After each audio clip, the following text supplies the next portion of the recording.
خواتین و حضرات، welcome to a very special podcast episode. آج ہمارے ساتھ موجود ہیں ایک بہت ہی خاص مہمان، بٹ اسی کے ساتھ ساتھ وی ہیو ٹو کو ہوسٹس ود می پاکستان کے، جنہوں نے پاکستانی پوڈ کاسٹ اسٹارٹ کی، the pioneer of pod cost ان پاکستان. جنید اکرم میرے ساتھ موجود ہیں ایز اے کو ہوسٹ، اینڈ اسی کے ساتھ ساتھ Talha Ahad who is the founder of Pakistan's largest and first digital first news network.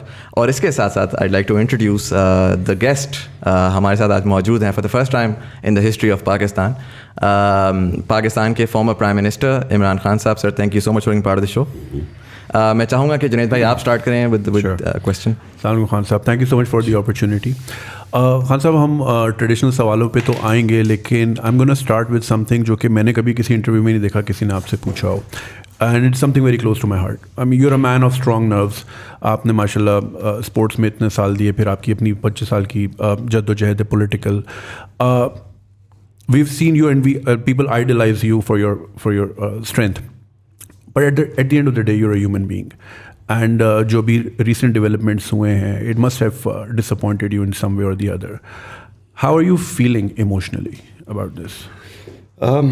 دیکھیے جنید، پہلے سب کے لیے بیکاز میرا 70 سال کا آلموسٹ ہو گیا ہوں، تو آپ سب جو یوتھ ہے اس ملک کی، جو فیوچر ہے، اس کو ایک بڑی امپورٹنٹ چیز ریئلائز کرنی ہے کہ دیکھیں جو زندگی ہے نا، وہ کبھی ایک اسٹریٹ لائن میں نہیں جاتی. کوئی آج تک دنیا میں ایسا انسان نہیں آیا جو ایک دم زیرو سے ایک دم کامیاب ہو گیا. وہ ایک سائیکلز میں جاتا ہے. وہ اونچ نیچ زندگی کا نام ہے، اور جتنا آپ اوپر کو ایم کریں گے اتنی آپ کو ڈاؤن سائڈ زندگی میں آئے گے، برے وقت آئیں گے. جتنا آپ اوپر جائیں گے گریں گے بھی آپ کافی. سو دیکھیں، ایک یہ جو آپ کی زندگی کی جو اسٹرگل ہے، اگر آپ نے کوئی بھی چیز اچیو کی ہو، اور خاص طور پہ جو اسپورٹس ہے، اسپورٹس ایک ایسا قیمتی سبق آپ کو سکھاتی ہے جو شاید اور کوئی چیز نہیں سکھاتی. اور وہ کیا ہے؟ ہار جیت. آپ کو ہارنے کے بھی ڈائنامک سمجھ آتے ہیں، آپ جیتنے کے بھی کو سمجھ جاتے ہیں کہ جیت پرماننٹ نہیں ہے. وہ تھوڑی دیر اگر آپ نے محنت نہ کی تو پھر آپ نیچے آ جائیں گے. تو یہ جو سائیکل ہے، یہ ایک میری ایسی ٹریننگ ہوئی ہے جو کسی پولیٹیشین کی وہ ٹریننگ نہیں ہے. کوئی پولیٹیشین 20 سال کھیلوں کی گراؤنڈوں میں ہار جیت نہیں دیکھی. سو کسی نے پولیٹکس میں پاکستان میں سوائے قائد اعظم کے 22 سال اپنی زندگی کے گزارے اپوزیشن میں نہیں ہے، کسی نے نہیں گزارے، اور مشکل وقت میں. سو دیکھیں، یہ میری بڑی مکس فیلنگز ہیں اس پہ. یہ جو ہوا ہے، ایک کہ اتنی بڑی باہر کی سازش ہوئی، اور وہ سازش کو کامیاب کرنے کے لیے پاکستان میں جو میر جعفر اور میر صادق، انہوں نے پورا ساتھ دیا ان کا، اور سب نے مل کے ایک الیکٹڈ گورنمنٹ کو گرایا جو 22 کروڑ لوگوں کی الیکٹڈ جو ریپرزینٹ کرتی تھی. اور وہ گرایا باہر کی سازش کیوں تھی؟ ہماری کیا قصور تھا کہ ہم ایک انڈیپینڈنٹ فارن پالیسی چلانا چاہتے تھے. دیکھیں، انڈیپینڈنٹ کا مطلب اینٹی امریکن نہیں ہے. میں کبھی بھی، بلکہ میں تو اینٹی انڈین بھی نہیں ہوں. میں تو بی جے پی اور RSS کی جو ریسسٹ پالیسی اور جو کشمیر میں انہوں نے کیا ہے اس کے خلاف ہوں. لیکن انڈیا میں ہر قسم کی سوچ ہے. میری دوستیاں بھی بڑی ہیں. امریکہ بھی ویسا ہی ہے. ٹرمپ کی ایڈمنسٹریشن سے میرے بڑے اچھے تعلقات تھے. بالکل. لیکن یہ جو انہوں نے کیا ہے، صرف انہوں نے اس لیے کیا کہ میں وہ پالیسیز چاہتا ہوں کہ ہماری دوستی بھی امریکہ سے رہے، لیکن جو ہمارے لوگوں کے مفادات ہیں، ہمارے جو انٹرسٹ ہے، ان کو کمپرومائز نہ کروں. میری نمبر 1 پرائرٹی 22 کروڑ پاکستانی ہے. وہ یہ چاہتے تھے کہ ہم روس کی ٹرپ بھی کینسل کریں، روس کے ساتھ کوئی ہم ٹریڈ بھی نہ کریں، چائنا کے ساتھ اپنے کانٹیکٹس لمٹ کریں اپنی ریلیشن شپ، اور پھر یہاں بیسز بھی وہ مانگ رہے ہیں. وہ چاہتے ہیں کہ افغانستان کو یہاں سے اگر انہوں نے جو بھی انٹرنیشنل ٹیررزم کو روکنا ہے تو پاکستان کو استعمال کیا جائے. میرے خیال میں پاکستان کو کبھی کسی اور کی جنگ اور کانفلکٹ میں کبھی ہمیں شامل نہیں ہونا چاہیے. ہمیں امن میں ہونا چاہیے، جنگ میں نہیں ہونا چاہیے. تو یہ انہوں نے اپنے انٹرسٹ سمجھے کہ میرے ہوتے ہوئے وہ پاکستان کو ٹیشو پیپر کی طرح نہیں استعمال کریں گے. جس طرح وار آن ٹیرر میں انہوں نے ہمیں استعمال کیا، 80,000 پاکستانی ہمارے مارے گئے. ان کی جنگ لڑتے ہوئے پاکستان کو برا بھلا بھی کہا گیا. تو یہ تھی نمبر 1 چیز جس کی وجہ سے انہوں نے یہ ساری سازش کی. ان کو مل گئے یہاں ریسیپٹیو لوگ, اور ان لوگوں کے اندر وہ تھے جنہوں نے, اور یہ بائی دی وے یہ ماڈل اگر آپ فالو کریں جو انہوں نے پرائم منسٹر مصدق کو ایران میں گرایا تھا, تو وہ ایگزیکٹلی یہی چیزیں تھیں. پہلے انہوں نے پیسے چلائے میڈیا پہ, اس کو برا بھلا کیا, پھر انہوں نے مصدق کی جو پارٹی کے اندر پولیٹیشنز تھے ان کو خریدا, پھر جو اپوزیشن تھی اسے ڈیمونسٹریشنز کروائیں, جس طرح انہوں نے لانگ مارچ وغیرہ کی, وہ وہی ماڈل تھا. اور ایونچولی پھر پہلے سازش ہوئی اور پھر مداخلت کی. لیکن جو مجھے خوشی ہوئی وہ, اب یہ میں نے مکس فیلنگز کہا, میں نے کبھی پاکستانی قوم کو اس طرح اکٹھے ہوتے نہیں دیکھا. جو عموماً یہاں پرائم منسٹر جاتا ہے لوگ مٹھائیاں بانٹتے ہیں, یہ پہلی دفعہ میں نے دیکھا کہ قوم, میں خود بھی نہیں ایکسپیکٹ کر رہا تھا اس طرح نکلے گی جس طرح وہ سڑکوں پہ نکلی. جو جلسے 10 دنوں میں 3 بڑے شہروں کے اندر ریکارڈ جلسے ہوئے اور پبلک خود چل کے آئی. تو ایک طرح مجھے خوشی یہ ہے کہ میں اب دیکھ رہا ہوں کہ ہم ایک قوم بننے جا رہے ہیں.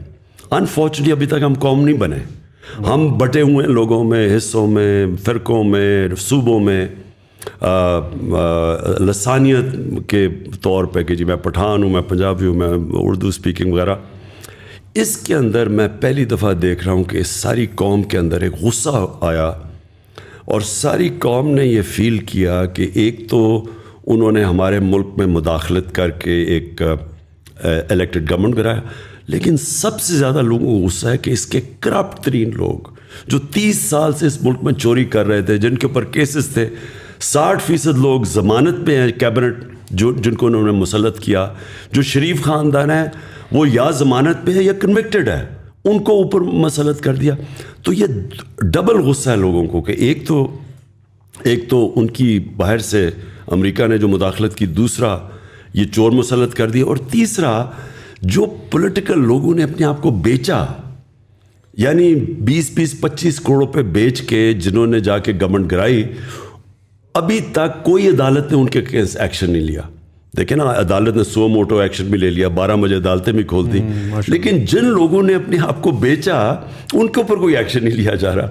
تو اس کی وجہ سے میں جو دیکھ رہا ہوں مومنٹم, یہ انپریسیڈنٹڈ ہے پاکستان میں. تو مکس فیلنگز, ایک طرف مایوسی اور دوسری طرف خوشی کہ شاید اس کی وجہ سے ایک وہ پاکستان بن رہا ہے جو قائد اعظم کا پاکستان, جو علامہ اقبال نے سوچا تھا پاکستان کا. So you're seeing this as a blessing in disguise, whatever happened?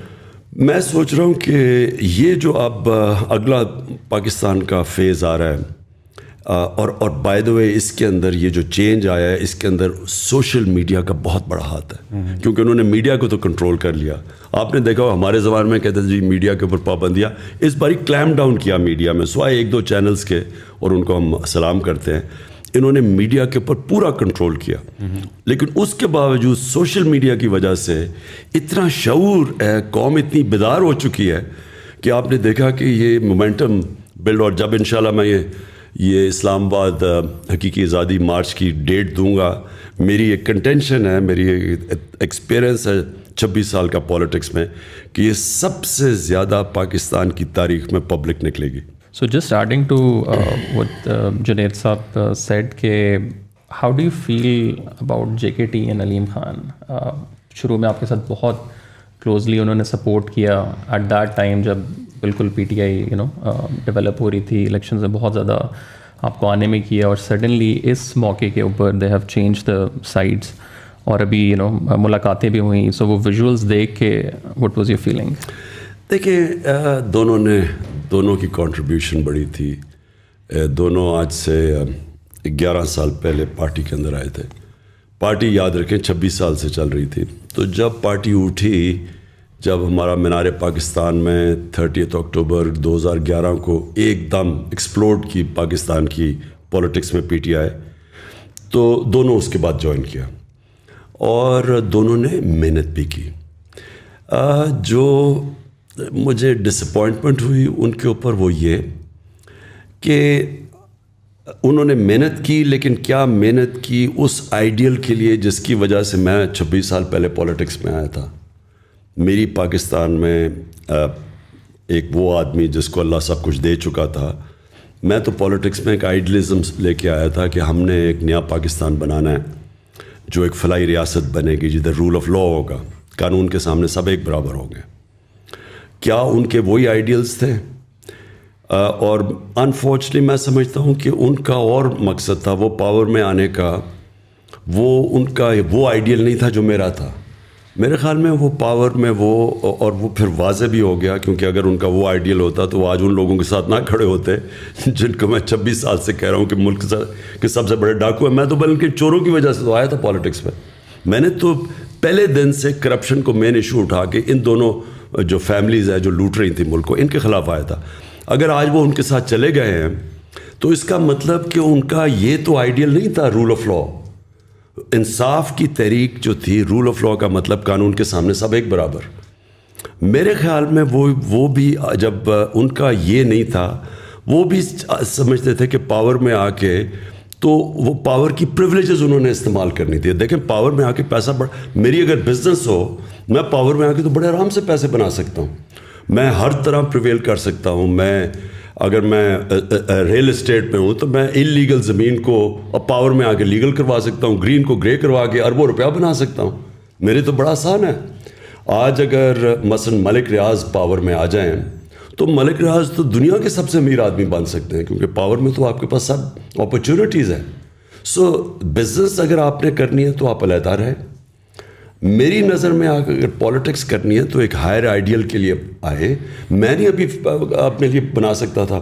Nawaz Sharif نے جتنی دیر میں نے پرائم منسٹر رہا ہوں, نواز شریف تب تک 18 فیکٹریاں بنا چکا تھا. نیشنلائز بینک سے پیسے لے کے فیکٹریاں بنائی اور پھر وہ قرضے معاف کروا لیے. تو یہ تو چوری ہے, یہ بزنس نہیں ہے. تو میں سمجھتا ہوں کہ جو پاور میں آئے, اور انشاءاللہ اب جس کو میں ٹکٹ دوں گا اپنی پارٹی کے اندر, میں اس سے پہلے پلیج لوں گا کہ اگر آپ کوئی بزنس کرنا چاہتے ہیں پاور میں نہ آئیں.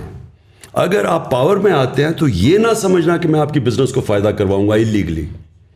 تو انفارچونیٹلی جہانگیر کا پھنس گیا ایشو وہ چینی کی, جب قیمتیں اوپر گئیں تو جب شوگر مافیا کے اوپر پہلی دفعہ انکوائری بٹھائی تو ادھر ڈفرینسز آ گئے. علیم خان کا یہ ہے کہ انہوں نے 300 ایکڑ زمین لے لی راوی کے اندر, وہ لیگل کروانا چاہتے تھے, اور راوی کے بیڈ کے اوپر انلیگل ہے زمین. پلس ان کے کیسز نیب میں بھی تھے, ان کے کیسز یہ پینڈوراز پیپر میں بھی ان کا نام آ گیا. تو وہ میرے خیال میں وہ میرے سے ایکسپیکٹ کرتے تھے کہ جب میں, کیونکہ ہم پاور میں ہیں تو ہم وہی چیزیں کریں جو نواز شریف اور یہ زرداری کرتے آئے ہیں کہ پاور میں آ کے سارے غلط کام جائز کروا دیں. تو ڈفرینسز ادھر سے ہوئے ہیں, اور اب وہ جدھر چلے گئے ہیں کلیئرلی یہ ہے کہ ان کے لیے کرپشن کوئی ایشو نہیں ہے. تھوڑا سا میں اس کو اگر زوم ان کروں, ظاہر آپ نے ایک بڑے لیول پہ تو آپ نے کہا کہ like there is a foreign conspiracy, اور ایک یہ کہ باہر کی سازش ہے جس کے اندر جو ہے وہ دوسرے ملک ملوث ہیں. اگر میں لیکن تھوڑا زوم ان کروں, پالیٹیشنس کو چلے, آئی انڈرسٹینڈ آپ کی پالیٹکس بھی یہ رہی ہے کہ politicians have been corrupt in Pakistan and it's easily believable as well. But then we saw کہ انسٹیٹیوشنز میں بہت ساری چیزیں ہوئی. ہم نے دیکھا رات کو عدالت بھی کھلی, ہم نے اور بہت ساری چیزیں دیکھی. ہم ٹویٹر پہ جاتے ہیں تو people are very aggressive towards institutions these days.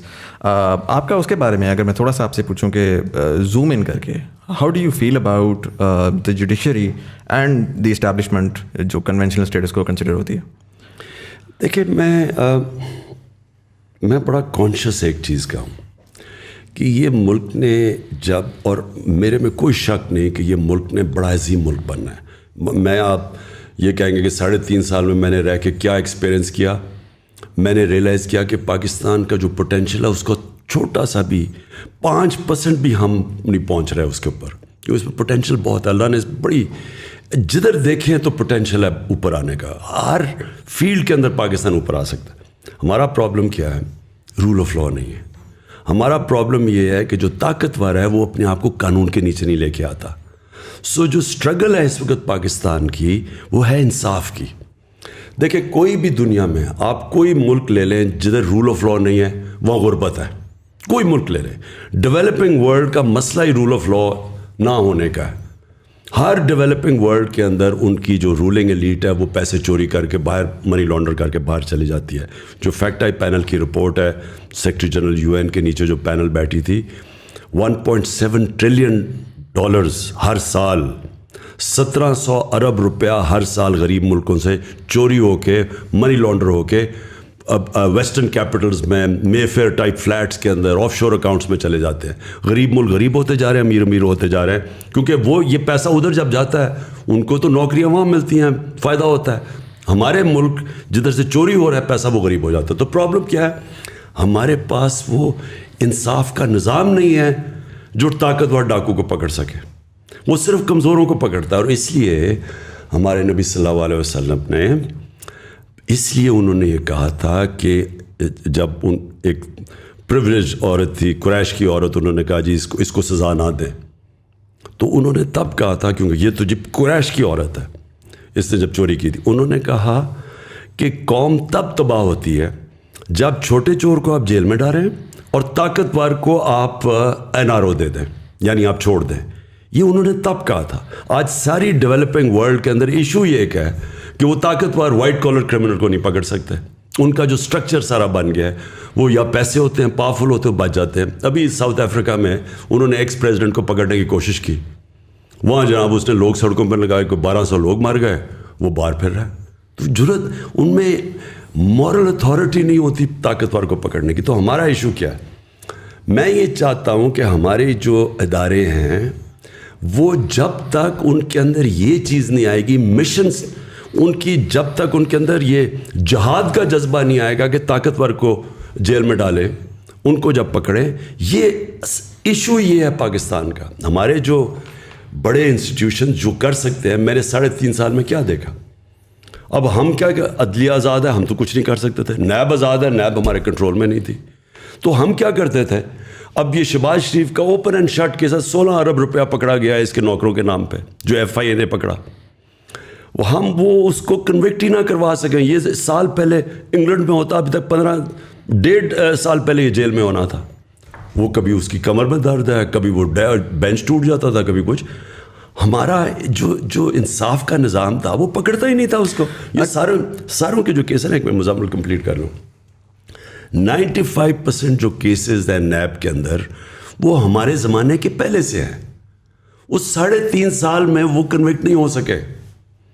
سو یہ آپ کو کیا چیز سامنے آتی ہے؟ سامنے ہی آتی ہے کہ ہمارے اداروں میں کیپبلٹی نہیں ہے اور ول نہیں ہے پکڑنے کی.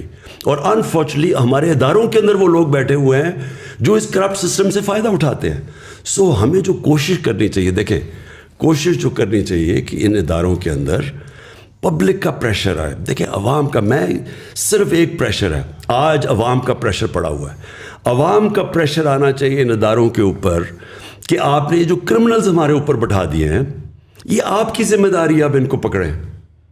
ہم نے شہری تو نہیں پکڑ سکتے نا ان کو. اور سب کو پتہ ہے یہ 30 سال سے چوری کر رہے ہیں پیسہ. میں 26 سال کے ان کے خلاف جہاد کر رہا ہوں, لیکن میں تو نہیں پکڑ سکتا نا. پکڑنا تو عدلیہ نے ہے, نیب نے پکڑنا ہے. ہم نے تو اپنا کام کر دیا تھا FIA میں. اب ان کو ساروں کو NRO 2 مل گیا. پہلے مشرف نے NRO 1 دیا, اب یہ NRO 2 مل گیا ان سب کو. ڈو یو تھنک کہ دیکھیں یہ تو چلیں آئی انڈرسٹینڈ, آپ نے کہا کہ ایک مورل وہ ہوتی ہے, اپنے اندر ایک سوچ ہوتی ہے جس کے تھرو یہ کریں گے. کیا ہم سوچ کے اوپر ریلائی کریں گے؟ Do you think there is a systematic change جو کہ پوٹینشلی آپ لے کر آ سکتے ہیں, جس میں جوڈیشل ریفارمس کی بات ہے یا اگین اسٹرکچرل چینج کی بات ہے, جس کے تحت مطلب کیا آپ ایسا کر سکتے ہیں؟ میں کہتا ہوں فار ایگزامپل پبلک سپورٹ بھی آ جاتی ہے. پبلک سپورٹ اسی طریقے سے آئے گی کہ مے بی ایک ارلی الیکشن کی کال ہو جاتی ہے, اس میں آپ پاور میں بھی آ جاتے ہیں.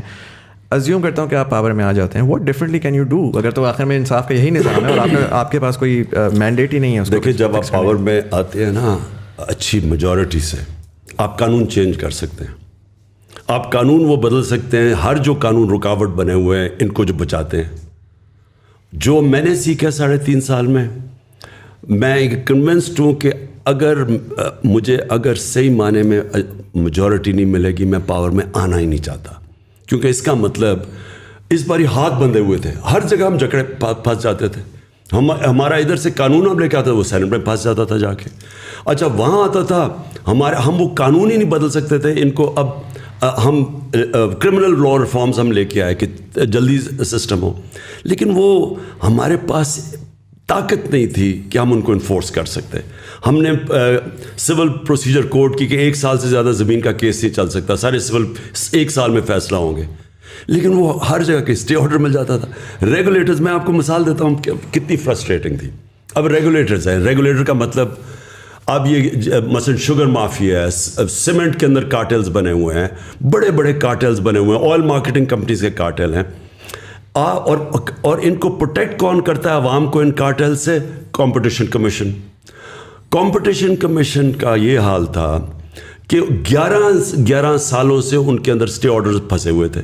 یعنی جو یہ بڑے کارٹلز تھے انہوں نے اسی کے ہاتھ باندھ دیے تھے کمپٹیشن کمیشن کے, تو وہ جا کے اسٹے آرڈر لے لیتے تھے. 800 اسٹے آرڈرز ہیں, 8 ہم نے ٹاپ ریگولیٹرز کے جن کا کام ہے عوام کی انٹرسٹ کو پروٹیکٹ کرنا. 8 ریگولیٹرز کے اوپر 800 اسٹے آرڈرز تھے, 250 ارب روپیہ پھنسا ہوا تھا ادھر, وہ فیصلے نہیں ہوتے تھے.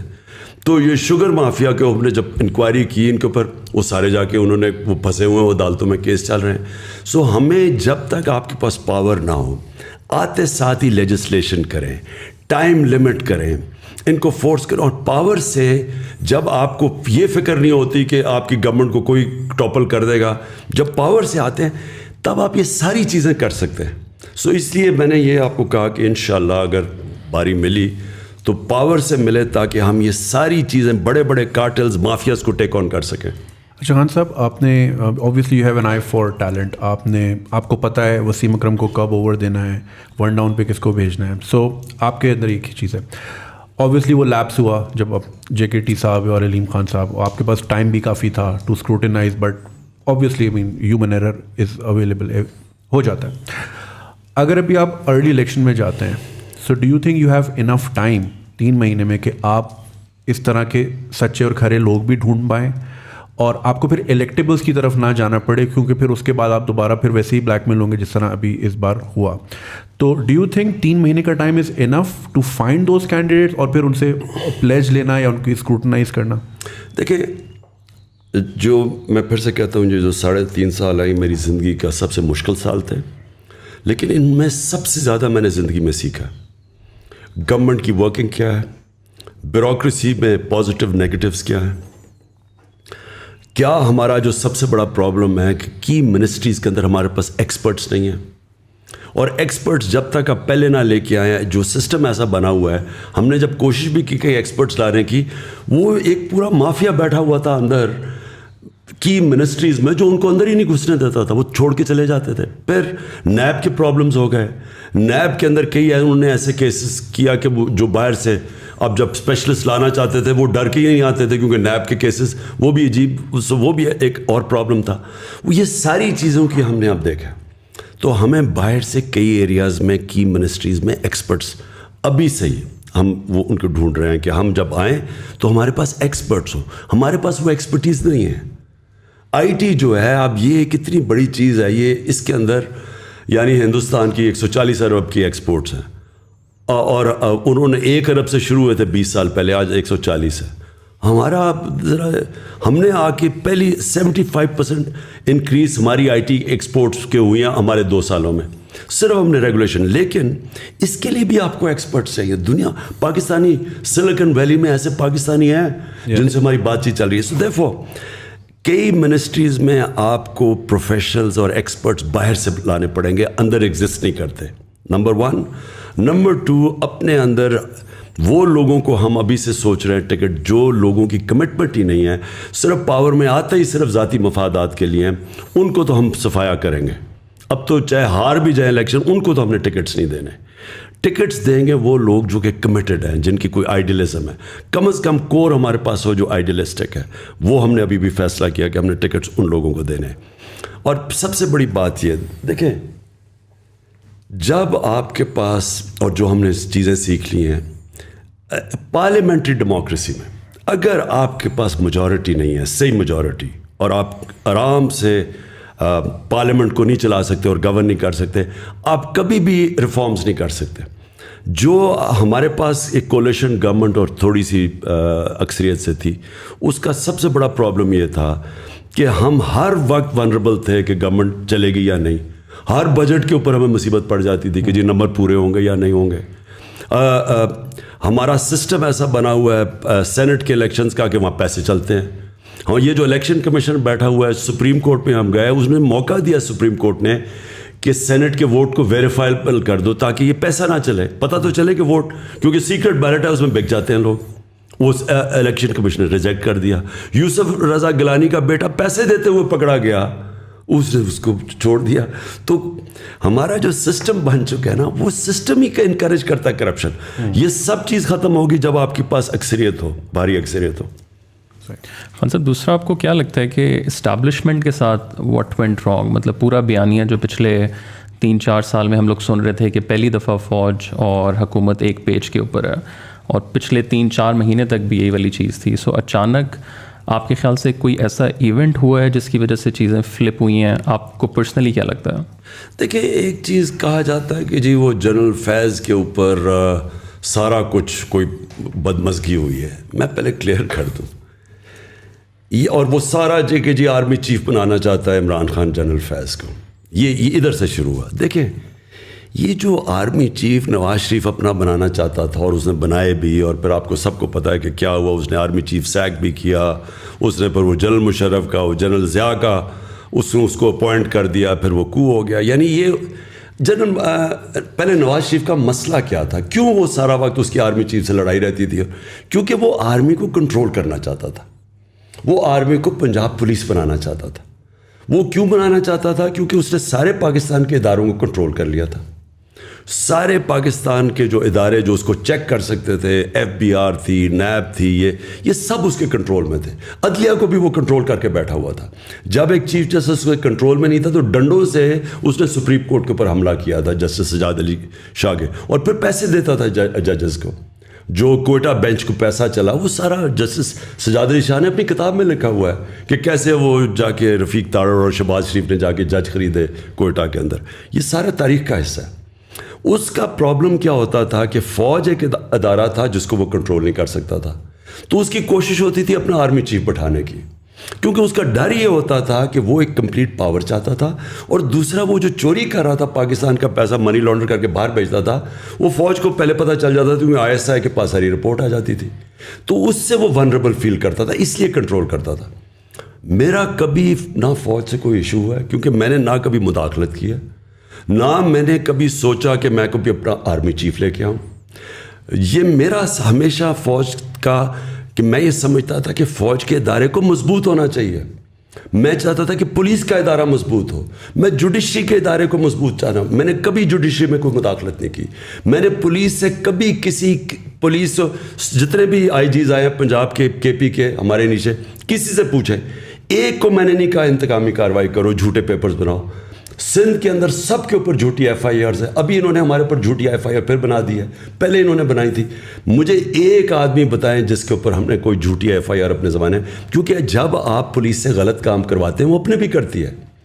بیوروکریسی کے کبھی کوئی مجھے کہے کہ میں نے بیوروکریٹ کو کہا کہ تم غلط کام کرو, کیونکہ ملک چلتے ہیں مضبوط اداروں پہ. لہٰذا میرے کبھی بھی خیال نہیں تھا کہ میں فوج کے اندر انٹرفیئر کروں. میرا صرف ایک ایشو تھا, مجھے یہ پتہ چل گیا تھا ایک, یہ افغانستان کے اندر, میں پچھلی گرمیوں کی بات کر رہا ہوں, کہ افغانستان میں پاسبلٹی سول وار کی. مجھے ڈر یہ لگا ہوا تھا کہ اگر, کیونکہ افغان اور طالبان کی جب امریکن جائیں گے وہاں سول وار ہوگی, اس کا فال آؤٹ آنا تھا پاکستان کے اوپر. فال آؤٹ پھر بھی آیا, ہمارے کئی فوجی پتہ نہیں کتنے شہید ہوئے ہیں جب سے جو آزاد ہوا افغانستان.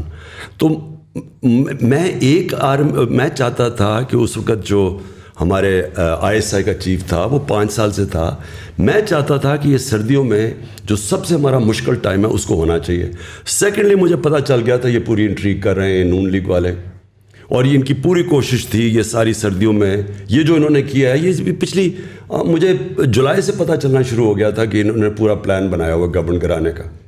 تو میں نہیں چاہتا تھا کہ ہمارا جو انٹیلیجنس چیف چینج ہو جب تک یہ سردیاں نہ نکلے. میں نے تو اپنی کیبنٹ میں تو یہ اوپنلی کہا تھا, یہ چھپی بات نہیں ہے, میں اوپنلی یہ کہہ رہا تھا کہ جب مشکل وقت ہے تو آپ اپنا مین جو آپ کا انٹیلیجنس چیف ہے اس کو چینج نہیں کرتے, کیونکہ اسی وہ آئیز اور ایئرز ہے گورنمنٹ کی. تو یہاں یہ چلا گیا, یہ تاثر یہ دیا جا رہا ہے کہ میں وہ اس لیے اسے رکھ رہا تھا, میں جنرل فیض کو آرمی چیف بنانا چاہتا تھا. میں نے آج تک, مجھے یہ قوم جانتی ہے 40 سال سے, جب میں کرکٹ کیپٹن تھا, کرکٹ کیپٹن سے پہلے بھی جانتے. آج اگر کوئی مجھے یہ کہہ دے کہ عمران خان نے کبھی میرٹ کے خلاف کچھ کیا, میں 10 سال کرکٹ کیپٹن تھا, سب کو پتہ ہے کہ میرے زمانے میں کبھی میرٹ وائلیٹ نہیں ہوئی. میں نے شوکت خانم بنایا, آج پاکستان کی پریمیئر انسٹیٹیوشن ان ٹرمز کے انٹرنیشنلی ریکگنائزڈ ہے. جوائنٹ کمیشن انٹرنیشنل دونوں ہاسپٹلس کو انہوں نے سرٹیفائی کیا ہوا ہے, وچ مینس 4 پاکستان میں ہاسپٹل جن کو انٹرنیشنل سرٹیفکیشن ہے. آج مجھے بتایا کہ کبھی شوکت خانم کے اندر سوائے میرٹ کے کچھ میں نے کیا ہو. نمل یونیورسٹی میں نے بنائی, اس کے اندر سارا میرٹ ہے, کوئی میرے رشتہ دار ان کو نہیں لے کے آیا, میرٹ پہ جو آتا ہے. میں نے کبھی, میں یہ سوچ بھی نہیں سکتا کہ آرمی چیف کے اوپر سوائے میرٹ کے میں کوئی اور فیصلہ کروں. میرا تو کوئی انٹرسٹ ہی نہیں ہے, مجھے تو کوئی اپنی کرپشن نہیں چھپانی, مجھے تو کسی سے کوئی خوف نہیں ہے. میں تو چاہوں گا کہ میری فوج کا ادارہ مضبوط ہو. تو یہ پھر پھیلایا گیا کہ عمران خان اپنا آرمی چیف لانا چاہتا ہے اور جنرل فیاض, یہ بعد میں ساری چیزیں کہیں گئی ہیں, میرے ذہن میں یہ کبھی نہیں تھا. لیکن آپ کو لگتا ہے کہ اس کے علاوہ بھی کوئی بات ہوئی ہے جو ابھی تک پبلکلی نہیں آئی؟ مطلب بہت سے لوگ کہتے ہیں کہ جی پی ٹی آئی گورنمنٹ جو تھی وہ فارن پالیسی کنٹرول کر رہی تھی, وہ یہاں سے نہیں ہونی چاہیے, وہ وہاں سے ہونی چاہیے. دیکھیں, میں نے تو جب سے آج سے چھوڑے 26 سال پہلے جب میں پولیٹکس شروع کی ہے, تو میں نے تو کبھی اپنی جو میری اسٹیٹڈ ایم تھا فارن پالیسی کا, اس سے کبھی میں پیچھے نہیں ہٹا. میرا ہمیشہ یہ تھا کہ پاکستان ایک خوددار قوم ہے, لا الہ الا اللہ کا اس کا نعرہ ہے, یہ کبھی اس کو کسی قوم کے سامنے جھکنا اور غلامی نہیں کرنی چاہیے. آپ میرے 26 سال پہلے ساری اسٹیٹمنٹس پڑھ لیں. میں نے 26 سال پہلے کہا تھا کہ میں نہ کبھی کسی کے سامنے جھکا ہوں, نہ کبھی قوم کو جھکنے. 26 سال سے میں ایک ہی چیز کہہ رہا تھا. میں نے وار آن ٹیرر کو سارا وقت اپوز کیا, کیونکہ ہم کسی کی جنگ لڑ رہے تھے. میں اکیلا آدمی تھا جو ساری جگہ اس کے خلاف. امریکہ میں جا کے میں نے کہا, ایشین سوسائٹی میں جو امریکہ کیا, اس کے اندر تھنک ٹینکس میں نے جا کے ایک ہی بات کی کہ یہ پاکستان کی جنگ نہیں تھی, ہم نے اپنی قربانی دی ہے. ہمیں امریکہ کی جنگ کے اندر ہم نے اپنے ملک کو قربان کیا ہے, لوگوں کو 80,000 اپنے لوگ قربان کیے. ملک کے کوئی نہیں بات کرتا قبائلی علاقہ کے لوگوں سے کیا گزرا ہے, سارا قبائلی علاقہ ہم نے ڈیوسٹیٹ کیا. تو میں ہمیشہ چاہتا تھا کہ پاکستان ایک آزاد ملک ہو, خوددار ملک ہو, اس کی فارن پالیسی آزاد ہو, ہم IMF کے غلام نہ بنیں, اور یہ کبھی چینج نہیں ہوا. تو میں نے تو جو اپنی فارن پالیسی تھی اسی کے مطابق رکھی. ہمارا انٹرسٹ کیا ہے؟ چائنا ایمرجنگ دنیا کی اکنامک اسٹرینتھ ہے, ہمیں چائنا کے ساتھ ہمیشہ اچھے تعلقات, ہمارا نیبر بھی ہے, ہمارے ٹریڈیشنل تعلقات ہیں. ادھر سے پش بیک یہ آتی تھی کہ تم کٹیل کرو کہ چائنا سے زیادہ, کیونکہ امریکہ اور وہ بلاکس میں جا رہے تھے. ہم نے کہا ہم دونوں سے دوستی رکھیں گے, اور ہم نے کبھی اینٹی امریکن میری پالیسی تھی. اور دوسری چیز یہ جو رشیا کا ٹرپ, ہمارے لیے رشیا سے, اگر ہندوستان رشیا سے سستا تیل خرید سکتا ہے تو ہم کیوں نہیں خرید؟ ہندوستان کو ان کو اسٹریٹجک ایلائی ہے, ان کوڈ کا حصہ ہے. ہمیں تو وہ 3 میں نہ 13 میں ہمیں حکم دے رہے ہیں کہ ان سے نہ 30% کم پہ تیل مل رہا تھا, 30% کم پہ 20 لاکھ ٹن گندم ہم نے خریدنی تھی, وہ ہمیں سستی مل رہی تھی. تو میرا تو انٹرسٹ اپنے لوگ ہیں. اور پھر بیسس پاکستان میں بالکل بلیو نہیں کرتا, کیونکہ ہم ایک دم ملوث ہو جاتے ہیں کسی کی جنگ میں. سو دیئرفور میری فارن پالیسی ہمیشہ کلیئر تھی. اگر اور لوگوں کو یہ چیز پسند نہیں تھی تو میں نہیں جانتا, لیکن میں پرائم منسٹر تھا, میں چیف ایگزیکٹو ہوں, میرا پروڈکٹیو ہے فارن پالیسی, اور یہ میری فارن پالیسی تھی. تھوڑا سا کانورزیشن کو میں سوئچ کروں گا. آپ نے پہلے اس میں ظاہر ذکر کیا ایک overall things that you are seeing, اس میں یہ بات آتی ہے کہ نظام کرپٹ ہے. It's not just these individuals but, اور پہلے بھی میں آپ کا سنتا رہا ہوں, تو سوسائٹی ہماری انفارچونیٹلی مورلی بھی کرپٹ ہو چکی ہے, اور بہت سارے اس میں مسائل ہیں. تو نظام بار بار نظر آتا ہے. اگر میں آپ سے پوچھوں اگین, اگر میں اس پرٹیکولر انسیڈنٹ کو اٹھاؤں, تو ہم دیکھتے ہیں کہ پارلیمنٹری سسٹم جو ہے وہ بڑے آرام سے کنٹرول ہو سکتا ہے. سسٹم ہی ایسا ہے جس کے اندر اس میں ایک تو 2 مسئلے مجھے نظر آتے ہیں. پہلا تو یہ ہے کہ اگر میں آپ کی پارٹی کی بات کروں تو at this point in time, if I were to look at it, I think 95% of the people are voting for you, they not voting for the individual standing in the constituency. And so وہ آپ کے نام پہ vote کر کے آتے ہیں, اور پھر آخر میں آ کے وہ they go towards some other party and essentially so do you think کہ ابھی جو آپ کو ایک پبلک سپورٹ اور پبلک سینٹیمنٹ ملی ہوئی ہے, اس میں آپ صرف الیکشنز کے لیے ہی کریں گے, یا آپ کو لگتا ہے کہ شاید پاکستان کو ایک ڈفرینٹ نظام کی ضرورت ہے؟ پریزیڈینشیل سسٹم کی ملٹیپل ٹائمز بات ہوئی. اگر میں زیادہ اس کو میکرو پہ لے جاؤں تو ہم نے تو ہمیشہ ایک ویسٹرن سسٹم دیکھا نا, برٹش کے بعد ہم پاکستان میں جو ان کا بنایا ہوا سسٹم تھا اسی کو ہم آگے لے کر جا رہے ہیں. بٹ دنیا میں بہت سارے اور نظام ایگزسٹ کر رہے ہیں. چائنا کا اپنا اسٹائل ہے, ٹرکی کا اپنا اسٹائل ہے. ڈو یو تھنک کہ ہمارے پاکستان کو بھی ایک ری امیجنیشن کی ضرورت ہے, مے بی ایک نئے کانسٹیٹیوشن کی ضرورت ہے, مے بی ایک نئے اسٹرکچر کی ضرورت ہے. پہلے تو ایک چیز یاد رکھ لیں, کوئی بھی دنیا کا نظام لے آئیں, اس کے اوپر شریف اور زرداری بٹھا دیں, وہ سارے نظام کرپٹ ہو جائیں گے. آج آپ انگلینڈ کے اندر وہ نواز شریف جو اس کو کسی طرح پرائم منسٹر بنا دیں انگلینڈ کا, میں آپ کو گارنٹی کرتا ہوں کہ 10 سال میں وہ مقروض ہو جائے گا ملک, اور وہ پاکستان سے کہے گا کہ ہمیں قرضے دو.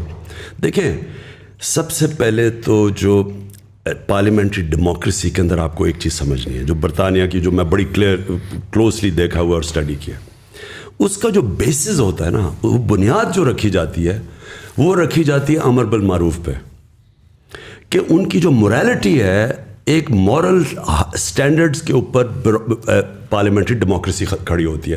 دیکھیں, ڈیموکریسی ایک پارلیمنٹ کے پاس تو فوج نہیں ہے, لیکن ان کے پاس مورل اتھارٹی ہوتی ہے. جس وقت آپ کی ڈیموکریسی میں مورل اسٹرینگتھ چلی جاتی ہے, اس وقت ہمارے ملک میں ہمیشہ فوج آتی ہے اور لوگ مٹھائیاں بانٹتے ہیں, کیونکہ جب وہ کھو بیٹھتے ہیں نا اپنی اخلاقی جواز, کیونکہ ڈیموکریسی چلتی اخلاقیات کے اوپر ہے. کیوں یہ پہلی دفعہ ہوا ہے کہ ایک دفعہ ایک گورنمنٹ کو گرایا گیا اور لوگ سڑکوں پہ آ گئے؟ کیونکہ ہماری گورنمنٹ نے اخلاقی جواز نہیں کھویا تھا. عمران خان کوئی کرپشن نہیں کر رہا تھا, ہم کوئی یہاں سے پیسے چوری کر کے باہر نہیں لے کے جا رہے تھے. اس لیے لوگوں کو ایک غصہ آیا کہ باہر کی مداخلت اور اندر سے میر جعفروں نے گرا دی, اس لیے پبلک نکلی. تو نمبر 1 ایک چیز پلیز یہ یاد رکھ لیں کہ ویسٹ منسٹر ڈیموکریسی اس لیے چلتی ہے کہ وہاں تصور ہارس ٹریڈنگ کا نہیں ہے. کوئی سوچ نہیں سکتا کہ وہ اپنی ووٹ بیچے گا. ان کی مورل سٹینڈرڈ اتنی ہائی ہیں. وہاں ایک ایکسپینسز کا کیس چلا تھا برٹش پارلیمنٹ میں, 4-5 ہزار پاؤنڈ کے اوپر 8-8 10 لاکھ روپے کے ایکسٹرا ایکسپینسز پہ 3 سال کی پارلیمنٹرینز کو جیل دی. اور جج جب جیل میں کہہ رہا تھا تو اس نے کہا کہ میں تمہیں اس لیے جیل رہا ہوں کیونکہ تم پارلیمنٹ پبلک ریپرزینٹیٹیوز ہو, تمہارا جو مورل سٹینڈرڈ ہے وہ عوام سے زیادہ اوپر ہے. تو اس نے ان کو 3 سال کی جیل ڈال دی. سب سے پہلے یہ یاد رکھیں کہ جو ہمارا ظلم ہوا ہے نا, ہمارا سارا سسٹم ہے, ہمارے اوپر جب کرمنلز آ کے بیٹھ گئے, انہوں نے سارے سسٹم کو پہلے تو ڈسٹروائے کیا. کیونکہ میں کیسے چوری کروں گا اگر نیب انڈیپینڈنٹ فنکشن کر رہی ہے, اگر F B R independent, FIA قانون کے مطابق چل رہی ہے, میں نہیں کر سکتا. تو مجھے پہلے ان کو اپنے لوگ بٹھا کے ان کو ختم کرنا. اب یہ FIA کو ختم کر رہا ہے نا, 16 ارب کے کیسز ہیں شہباز شریف کے اوپر. آتے ساتھ ہی جو لوگ انویسٹیگیٹر سب کو فارغ کر کے اپنے لوگ اوپر آ کے بٹھا دیے, اب اپنے کیسز صاف کرے گا. اب FIA اس کے بعد کیا کرے گی؟ FIA کی ساری جتنی FIA کی کمپٹنس کریڈیبلٹی ختم ہو جائے گی. اب FIA ایک ٹول بن جائے گا لوگوں کے اوپر جھوٹے کیسز کرنے کا, جو کر رہے ہیں اب ہمارے اوپر. تو نمبر 1 پلیز ایک چیز یہ دیکھیں, قوم میں جو لوگوں کو اس وقت نکالوں گا انشاءاللہ, لوگوں کو میں نے ایک چیز بتانی ہے. جو مدینہ کی ریاست کی بنیاد رکھی گئی تھی ہمارے نبی صلی اللہ علیہ وسلم میں, وہ امر بالمعروف پہ تھے. قوم کو حکم دیا تھا کہ تم نے کھڑا ہونا ہے رائے حق پہ اچھائی کے ساتھ, اور ساری قوم کو حکم دیا تھا تم نے سب نے مل کے برائی کو کنڈیم کرنا ہے. یہ آج آپ اسکینڈینیویا میں چلے جائیں, آج آپ سوئٹزرلینڈ میں چلے جائیں. سوئٹزرلینڈ میں یہ حال ہے کہ آج آپ سڑک پہ چلتے چلتے کاغذ پھینک دینا سڑک پہ, جو شہری ہوگا وہ آ کے کہے گا کہ آپ نے یہ کیا کیا. شہری آپ کے اوپر کہیں گے کہ آپ نے غلط کام کیا ہے. یہ امر بالمعروف تھا. یہ مدینہ کی ریاست اس پہ کھڑی ہوئی تھی. ہمارے ادارے کہتے ہیں کہ جناب ہم نیوٹرل ہیں. نیوٹرل کی اللہ نے اجازت ہی نہیں دی کسی کو. آپ یا حق کے ساتھ کھڑے ہیں یا باطل کے ساتھ کھڑے ہیں, آپ نیوٹرل نہیں ہو سکتے. تو یہ کہنا, آپ دیکھ رہے ہیں بڑے بڑے ڈاکو آ کے اوپر بیٹھ گئے ہیں اور کہ جی میں تو نیوٹرل ہوں. نیوٹرل انسان کو اللہ نے اجازت نہیں دی. آپ جب اگر آپ حق اور باطل کی جنگ میں آپ نیوٹرل ہو جائیں, اس کا مطلب آپ باطل کا ساتھ دے رہے ہیں. اس پہ اگر میں جو پرٹیکولرلی لاسٹ بات ہے آپ کی, کہ اگر آپ ادارے نیوٹرل ہیں, نظام کرپٹ ہے, اوپر آ کے یہ دوسری گورنمنٹ ہے, آپ کہہ رہے ہیں کہ وہ آ کے اپنے بندے بیٹھا رہے ہیں, ECP کے چیئرمین آپ کہہ رہے ہیں کہ جی اینٹی پی ٹی آئی ہیں. یعنی ای سی پی کا جو الیکشن کمیشن کا جو چیئرمین ہے, یہ اس سے زیادہ بائسڈ آدمی آیا ہی نہیں ہے پاکستان میں. اس نے سب سے بڑی بات میں آپ کو بتاؤں, جب عدالت کے اندر انہوں نے اس نے جا کے اسٹیٹمنٹ دی 7 مہینے سے پہلے میں الیکشن نہیں کروا سکتا, عدالت کو اس دن اس کو فارغ کر دینا چاہیے تھا. کانسٹیٹیوشن کے اندر لکھا ہوا ہے کہ 3 مہینے میں الیکشن کمیشن نے الیکشن کروانے کی تیاری رکھنی چاہیے. 90 ڈیز سے زیادہ اگر گورنمنٹ آج جاتی ہے تو 90 ڈیز میں آپ کو الیکشن کروانا ہے. یہ کس منہ سے کہہ رہا تھا مجھے 7 مہینے دو؟ اس کا مطلب کہ کمپٹنٹ, اس کو اس دن سیک کر دینا چاہیے تھا. اس نے اس لیے کیا کیونکہ اس نے یہ گورنمنٹ کا موقف جو تھا شہباز شریف وغیرہ کا کہ جناب ابھی الیکشن نہیں ہونے چاہیے, تو اس نے ان کا ساتھ دیا ہے. نہیں but so my question is کہ میں کہتا ہوں ٹھیک ہے ای سی پی یا الیکشن کمیشن کے چیئرمین جو ہیں وہ بھی بائسڈ ہیں, آپ کے جو ہیں وہ ادارے بھی نیوٹرل ہیں, پبلک سپورٹ ہے undoubtedly, and we've seen that in جلساز throughout Pakistan as well, and social media کے پہ بڑا ایویڈنٹ ہے. What makes you so sure کہ آنے والی الیکشن جو ہے وہ آپ you even have a fighting chance then, because lot of your supporters are just like کہ یار فائدہ ہی نہیں ہے, یہ تو ٹائمز آیا ہے, یہ تو ٹھیک ہے ہم ساری اپنی نوائز نکال لیں گے, لیکن at the end of the day جب پورا نظام اگر کرپٹ ہے تو what's is it even worth fighting for? نظام میں انسان بیٹھے ہوئے ہیں, وہ سارے انسانوں کے گھروں میں بیوی بچے ہیں, وہ سارا اس وقت جو بیوی بچے ہیں وہ سارے کھڑے ہو گئے ہمارے ساتھ آ کے. یہ جو پبلک ہے ان کے اندر اس طرح اتنا بڑا چینج آیا ہے کہ کوئی بھی نہیں ایکسپیکٹ کر رہا تھا. جو سازش کر رہے تھے وہ یہ ایکسپیکٹ ہی نہیں کر رہا تھا کہ اس طرح پبلک سڑکوں پہ کھڑی ہو جائے گی. انہوں نے تو سوچا تھا مٹھائی بانٹنے کی. انہوں نے کیا انہوں نے ایک کیریکٹر اسیسینیشن پوری کیمپین تیار کی.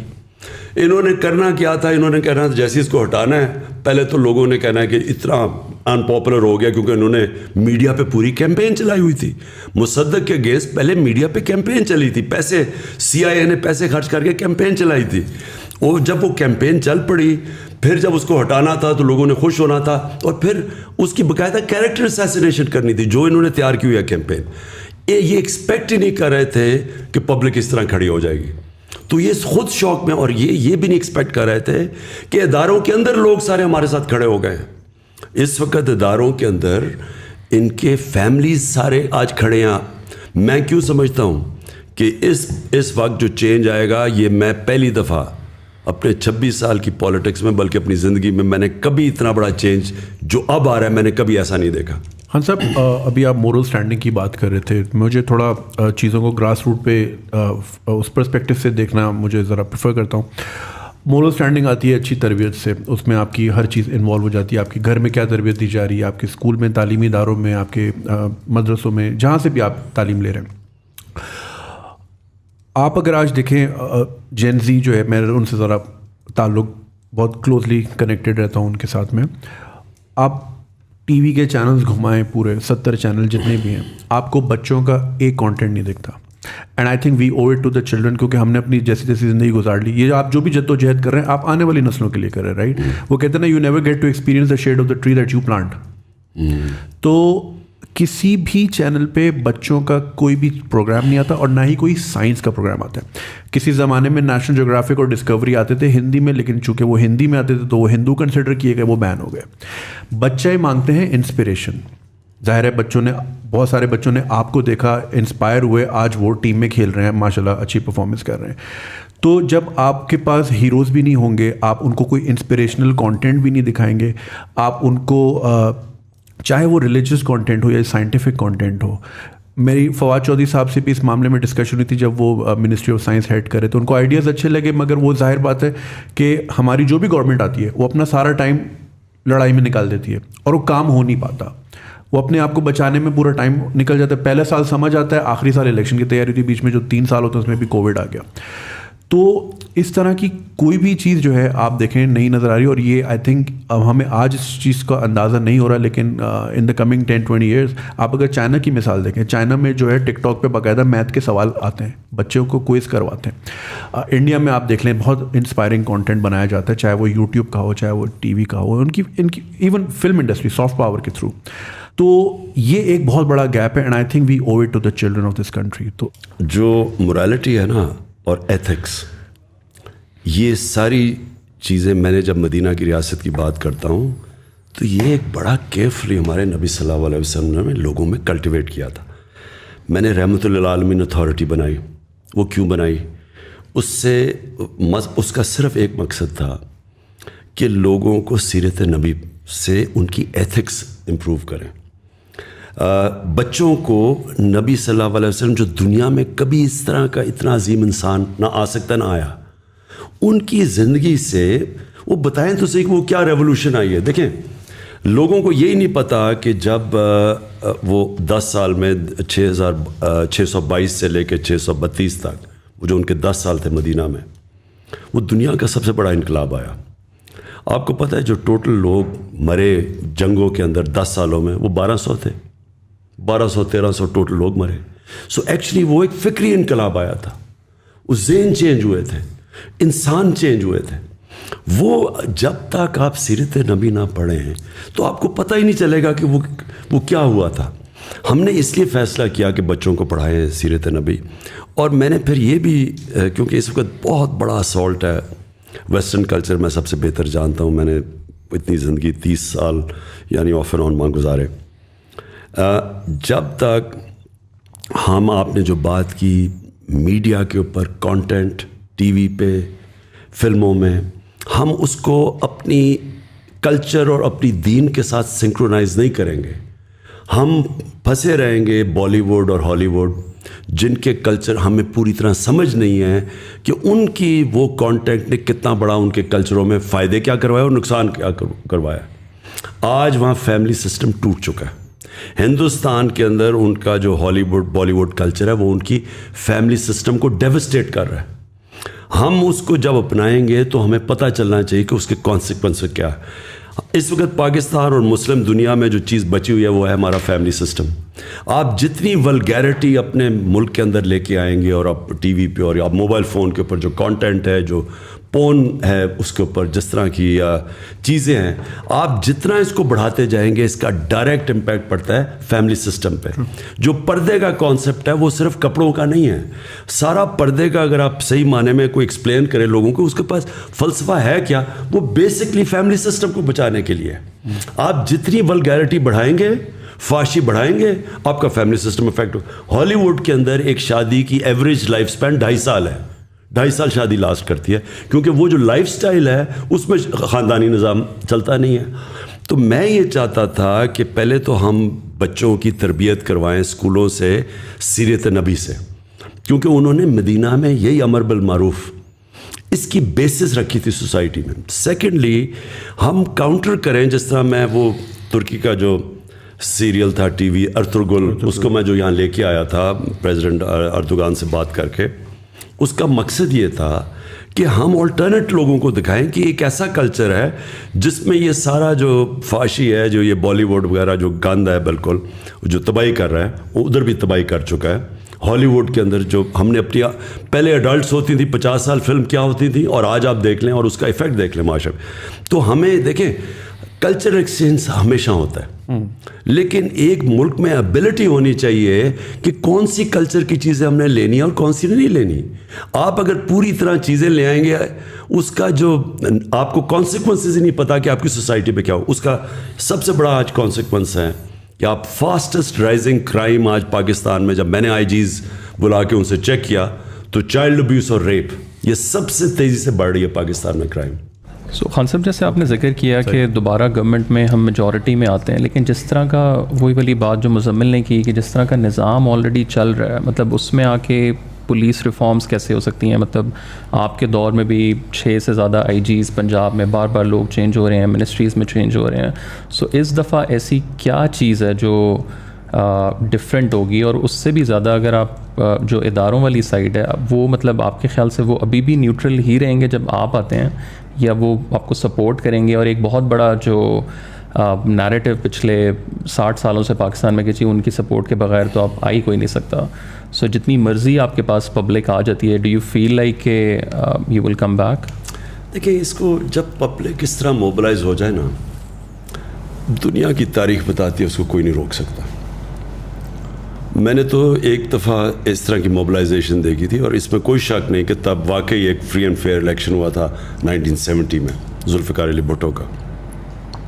لیکن میں نے تب جو پبلک دیکھی تھی نہ, یعنی وہ انپریسیڈنٹڈ سی چیزیں ہوئی ہیں کہ ان نون لوگوں کو اتنے ووٹس پڑے, اور جب پیپلز پارٹی کا ویو آیا تھا ادھر اور مجیب الرحمان کا ویو آیا تھا ایسٹ پاکستان میں, تو اس سے کوئی نہیں روک سکتا جب اس طرح کا ویو آتا ہے. لیکن اس میں کوئی شک نہیں کہ فری اینڈ فیئر الیکشنز تھے. لیکن میری کنٹینشن یہ ہے کہ پاکستان بدل گیا, اس کو اب کوئی روک نہیں سکے گا. یہ جب پبلک کا ایک فیصلہ ہو جائے نا, جب پبلک ایک طرف, جس طرح میں دیکھ رہا ہوں کہ پبلک اب جو شعور آ گیا ہے, جو نکل گئی ہے, میں نہیں سمجھتا کہ, اور دیکھیں اداروں کے اندر پھر سے میں بتاتا ہوں انسان ہوتے ہیں, وہ نہیں روک سکتے, وہ روکنا چاہیں گے بھی نہیں. ان کے اندر سے, اداروں کے اندر سے پریشر ہوگا, کوئی نہیں روک سکتا اس کو. اچھا خان صاحب, اس میں مجھے یہ بتائیے گا کہ آپ نے تھوڑی دیر پہلے آپ نے ویسٹ منسٹر ڈیموکریسی کا بھی تذکرہ کیا, اور ہم دیکھتے ہیں کہ پچھلے 3 سال میں آپ ظاہر فائر فائٹنگ میں بہت زیادہ لگے ہوئے تھے. ایک سارٹ آف ہنگ پارلیمنٹ تھی اور اس میں ظاہر ہے کہ وہ چیز بڑی مشکل تھی. But one thing that has been missing, and اس کو میں تھوڑا سا کانٹیکسٹ اس میں بلڈ کروں گا. سوال میرے اس طرح دماغ میں آیا کہ پہلا تو یہ ہوا کہ اگر میں ٹویٹر دیکھوں تو آج کل بڑا ایک کویسچن مارک ہوا ہے. سب کہہ رہے ہیں کہ جی خان صاحب کی سیکیورٹی کو بڑا ہے, ایک تھریٹ ہے. اسپیس میں بھی آپ نے, لوگوں نے اس کے اوپر بہت زیادہ بولا اور آپ نے اس پہ جواب دیا کہ اللہ تعالیٰ کے اوپر ہے, which is fine. But the way that I see it, I feel like کہ right now it's literally Imran Khan اور نتھنگ, رائٹ. اینڈ جب آپ نے ایک اتنی بڑی پارٹی بنائی, 26 سال کی آپ کی جدوجہد ہے, آپ نے اس پارٹی کو اسٹرکچر اور کانسٹیٹیوشن پراپرلی دے کر اس کو انفورس کیوں نہیں کیا؟ اور اس کی وجہ 2 ہیں. پہلا یہ کہ بار بار سوال آتا ہے کہ آگے کس کو ٹکٹ دیا جائے گا, الیکٹیبل, نان الیکٹیبل, کون چلے گا, کون نہیں چلے گا. اور دوسرا ریزن یہ ہے کہ میں دیکھتا ہوں نوجوان طبقے کو, میں کہتا ہوں کہ یار میں ہوں, جنید بھائی ہیں, طلحہ ہیں, ہم خواب سوچتے ہیں, ہم کہتے ہیں یار ہم نے پاکستانی پالیٹکس میں پارٹیسپیٹ کرنا ہے. آج اگر کوئی نوجوان سوچتا ہے کہ اس نے پاکستانی پالیٹکس میں پارٹیسپیٹ کرنا ہے, اس کے پاس کوئی روڈ میپ نہیں ہے, کوئی سسٹم نہیں ہے جس کے تحت وہ سسٹم میں گھسے, آہستہ آہستہ وہ اپنا ایک اسٹیچر بلڈ کرے اور کوئی نظام ہو. ابھی تو یہ پاور ہے, پیسہ ہے, کون کتنا پیسہ لے آتا ہے, کون کتنا ووٹ بینک لے آتا ہے, پاور لے آتا ہے. تو ڈونٹ یو تھنک کہ جی وہ جو اسٹرکچر جو آپ پاکستان کو بدلنا چاہ رہے تھے, وہ شاید اپنی پارٹی سے اگر اسٹارٹ کرتے تو اس 3 سال کے بعد آج آپ بہت بہتر جگہ پر ہوتے in terms of mobilisation, in terms of public تو آ گئی, بٹ جو پارٹی اٹ سیلف ہے وہ it seems like all over the place right now. دیکھیے مزامل, ایک چیز میں آپ کو بتاؤں کہ میں تو ایک آئیڈیلسٹ ہوں, اور پہلے دن سے میں نے سوچا تھا کہ ہماری پارٹی, ہم الیکشنز کروائیں گے اور ایک نئی لیڈرشپ لے کے آئیں گے, اور وہ لے آئے ہم. ہمیں مراد سعید, کون سوچ رہا تھا کہ وہاں اتنے بڑے خان تھے مالاکنڈ میں اور مراد سعید اوپر آ جائے گا. اور اسی طرح علی محمد ہوا, یا ایک شاہد ہے ہمارا, شاہد ادھر کرک سے, وہ کھڑا ہو گیا, شاہد خٹک, وہ ہمارا ایک انصاف اسٹوڈنٹ فیڈریشن سے ISF نکل کے وہ بن گیا ہے. یہ سارے نیچے سے آئے ہوئے ہیں. فاروق حبیب ہے ہمارا جو منسٹر یہ بنا ہے, یہ سارے اسٹوڈنٹ پالیٹکس سے آئے ہیں اوپر. یعنی یہ پہلی دفعہ ہم نے جو شروع کی. تو دیکھیں ہماری واحد پارٹی ہے جو کہ ایک فیملی پارٹی نہیں ہے. باقی نون لیگ, پیپلز پارٹی, ان کے سوائے ان کے خاندان کے کوئی اوپر ہی نہیں آ سکتا. یہاں باپ بن گیا پرائم منسٹر, بیٹا بن گیا چیف منسٹر. یہ مذاق ہے ملک کے ساتھ. دونوں ضمانت پہ بھی ہے, اوپر سے کرپٹ بھی دونوں ہے. اور جو وہ چاچا ہے وہ یعنی جو اس کا دوسرا بھائی ہے وہ کانوکٹ ہے, وہ ملک سے بھاگا ہوا ہے. سو یہ ایسے, یہ جو سسٹم بنا ہوا ہے نا, یہ ٹرو فیملی سسٹم, یہ ڈیموکریسی نہیں ہے. یہ this is even worse then kingship. Right, but sorry میں آپ کی بات کر رہا ہوں کہ میں ایڈ کر دوں نا. دیکھیں میں صرف آپ کو, لیکن جو ہم چاہتے تھے نا کہ ہماری پارٹی میں, ہم واحد پارٹی ہے جس نے بہت بڑا الیکشن کروایا اپنی پارٹی میں, لیکن وہ جو الیکشن تھا, جو سسٹم ہم نے پہلی دفعہ کیا الیکشن کا سسٹم, اس کے اندر ہمیں بڑے پرابلمز آئے, کیونکہ یہاں تو کوئی ٹریڈیشن ہی نہیں ہے پارٹی پہ الیکشنز کروانے کی. ہم نے پہلے ممبرشپ کی, پھر کوشش کی, لیکن وہ فلاڈ سسٹم تھا وہ, یعنی اس کے اندر ہمیں بڑی غلطیاں آئیں. پھر ہم نے سیکنڈ ٹائم کوشش کی, پھر ہم نے ممبرشپ کی, پورا ایک سیٹ اپ کیا, الیکشن سیل بنایا, لیکن وہ الیکشن ہم نے کیا نہیں ایونچولی, کیونکہ اس کے اندر جو سسٹم ہم نے موبائل فون کے ذریعے الیکشن کروانا تھا, کیونکہ وہ زیادہ آسان تھا, ہم ٹیکنالوجی کا استعمال کر رہے تھے. انفارچونیٹلی جو ہم نے وہ سافٹ ویئر بنایا, وہ جب اس کو ٹیسٹ کیا وہ کام نہیں کیا. سو کوشش ہم نے پوری کی. میں صرف آپ کو یہ کہنا چاہتا ہوں کہ پاکستان میں اس وقت یہ سیکنڈ چیز ہے کہ اس میں کوئی شک نہیں کہ اس وقت عمران خان ہے اور PTI ہے, لیکن یہ جو اس وقت ہم جس میں پڑے ہوئے ہیں نا, اس وقت میری پارٹی الیکشن سے زیادہ امپورٹنٹ یہ ہے کہ سارا کرپٹ اسٹیٹس کو ایک طرف ہے اور عمران خان اور پی ٹی آئی ایک طرف ہے. سر لیکن اگر اس میں خدا نہ خواستہ عمران خان کو نکال دیں تو پھر پی ٹی آئی کس جگہ پہ کھڑی ہوگی؟ کوئی اور لیڈر بن جائے گا پی ٹی آئی میں, اور ہم چاہیں گے کہ وہ ایک پوری ممبرشپ ووٹ کرے ایک لیڈر کو, ہم کر دیں گے. وہ ہم ممبرشپ تو کر رہے ہیں, پھر سے ممبرشپ کیمپین کر رہے ہیں. ان سے کہیں گے ڈائریکٹ الیکٹ کرے ایک لیڈر کو, ساری پارٹی الیکٹ کرے بجائے انڈائریکٹ الیکشن سے. لیکن دیکھیں, زندگی کا تو کسی کو بھی نہیں پتہ ہوتا. ہمیں یہ نہیں پتا کہ ہم آج کل زندہ ہیں یا نہیں ہیں. لیکن یہ میں آپ کو کہہ دوں کہ اس وقت جو بیٹل ہے وہ پاکستان کے اندر کبھی اس طرح کی کلیئر ڈیوائیڈ نہیں آ گئی. سارے یہ ڈاکو 30 سال سے جو چوری کر رہے تھے ایک طرف کھڑے ہو گئے, اور تحریک انصاف ایک طرف کھڑی ہو گئی, اور پاکستان کی عوام ہمارے ساتھ ہے. اور یہ جو الیکشن ہوگا یہ پاکستان کی تاریخ میں ایک ایسا الیکشن ہونے جا رہا ہے جو شاید دنیا میں بڑے کم ملکوں کے اندر ہو, اور اسی الیکشن میں پاکستان ایک قوم بننے جا رہی ہے. دیکھیں یہ سارے ملک میں ایک آیا. اب کراچی میں بھی کس پاکستان کی پارٹی نے 10 دن میں پشاور کا سب سے تاریخی جلسہ کیا, کراچی کا تاریخی کیا, اور منار پاکستان بھر دیا.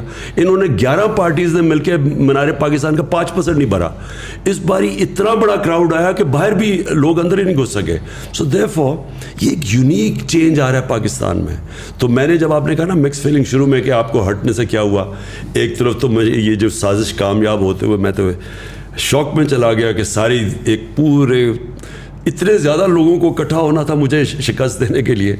دوسری طرف جو قوم کھڑی ہوئی ہے, میں تو سمجھتا ہوں اس سے خوشائن چیز ہو ہی نہیں سکتی تھی ہمارے ملک سے. اچھا سر, اس میں ابھی آج کی خبر ہے کہ مریم اورنگزیب نے کمیشن اسینچلی اناؤنس کیا ہے آن دا سائفر, جو آپ کا جس کی بیسس کے اوپر فورن کنسپیریسی کا آپ کہتے ہیں. تو do you think that's a good thing considering کہ پبلک بھی شاید دیکھ لے گی کہ ایگزیکٹلی کیا ہے اور کس طرح سے؟ یہ ایسے ہی ہے کہ شہباز شریف کے 16 ارب روپے کے کیسز ہیں کرپشن کے, منی لانڈرنگ کے ایف آئی اے کے اندر, اور اب وہ ایف آئی اے کے اندر وہ سارے آفیسرز ڈال کے اپنے آفیسرز اپوائنٹ کر رہا ہے. یعنی جو انوالوڈ ہو وہ کیسے فیصلے کر سکتا ہے؟ گورنمنٹ تو انوالوڈ ہے ساری کانسپریسی میں. صرف ایک ہم کمیشن مانتے ہیں, وہ چیف جسٹس کے نیچے ہو, اور اس کے اندر کنڈیشن یہ ہے کہ اس کی اوپن ہیئرنگ ہو, بالکل ان کیمرہ ہیئرنگ نہ ہو. سارے میڈیا کے سامنے وہ کمیشن بیٹھے اور وہ پھر اس کی پوری ہیئرنگ کرے کہ یہ شروع سے لے کے اینڈ تک کیا ہوا تھا. خان صاحب ابھی آپ نے جلسوں کی بات کی اور آپ نے کافی سکسیزفل جلسے ایک ہی ہفتے میں 3 میجر سٹیز میں کیے. کراچی والا بھی ظاہر بہت بڑا تھا. کراچی کی عوام جو ہے they very disappointed because وہ ایک اتنا بڑا شہر ہے, ہمارا فائنینشیل ہب ہے, اور وہ ایک بارش کی مار ہے اور پورا شہر کا نظام دھرم بھرم ہو جاتا ہے. اس کے باوجود کراچی نے ووٹ بھی آپ کو دیا, اور آپ کے فیس پہ ایسی جگہ ووٹ دیا کہ جہاں بنتا نہیں تھا, لیکن وہ ظاہر they were looking at a bigger picture. مگر اس کے باوجود بھی مسئلہ یہاں آتا ہے کہ even if you want to do something, وہ پھر 18ویں ترمیم آ جاتی ہے اور صوبائی گورنمنٹ آ جاتی ہے. تو اور میں بات کروں بہت بیسک چیزوں کی, بیسک انفراسٹرکچر کی, کوئی ٹرانسپورٹ کا نظام ہو, کوئی سڑکیں سیدھی ہو جائیں, کوئی اسٹریٹ لائٹ ہی لگ جائے. اسٹریٹ کرائم اتنا پریویلنٹ ہے اور اتنا ایسا لگتا ہے کہ بہت لالس, وہ جو پرانی فلموں میں ویسٹرن موویز میں ہوتا تھا, کوئی بھی آیا گولی مار کے چلا جاتا ہے, مطلب یہ بہت کیجول ہو گیا ہے. تو کراچی کی عوام کیا ایکسپیکٹ کر سکتی ہے اگر آپ if you are in power again? دیکھیں, سب سے پہلے تو کراچی کا سب سے بڑا مسئلہ یہ ہے کہ پاکستان کی تاریخ کی جو سب سے کرپٹ گورنمنٹ ہے وہ ہے پیپلز پارٹی کی گورنمنٹ. ایک تو وہ گورنمنٹ پاور میں رہی ہے اور 14 سال ہو گئے اس گورنمنٹ کو. اس 14 سال میں انہوں نے کراچی کو نقصان تو پہنچایا ایک طرف, لیکن دوسری طرف انہوں نے جو ادارے تباہ کیے, جو پولیس کے اندر غلط بھرتیاں کیں, پولیس میں یعنی سندھ کی پولیس کے اندر انہوں نے کرپٹ ترین لوگوں کو رکھا ہوا کیونکہ خود کرپٹ ہے. اس سے کیا ہوا ہے؟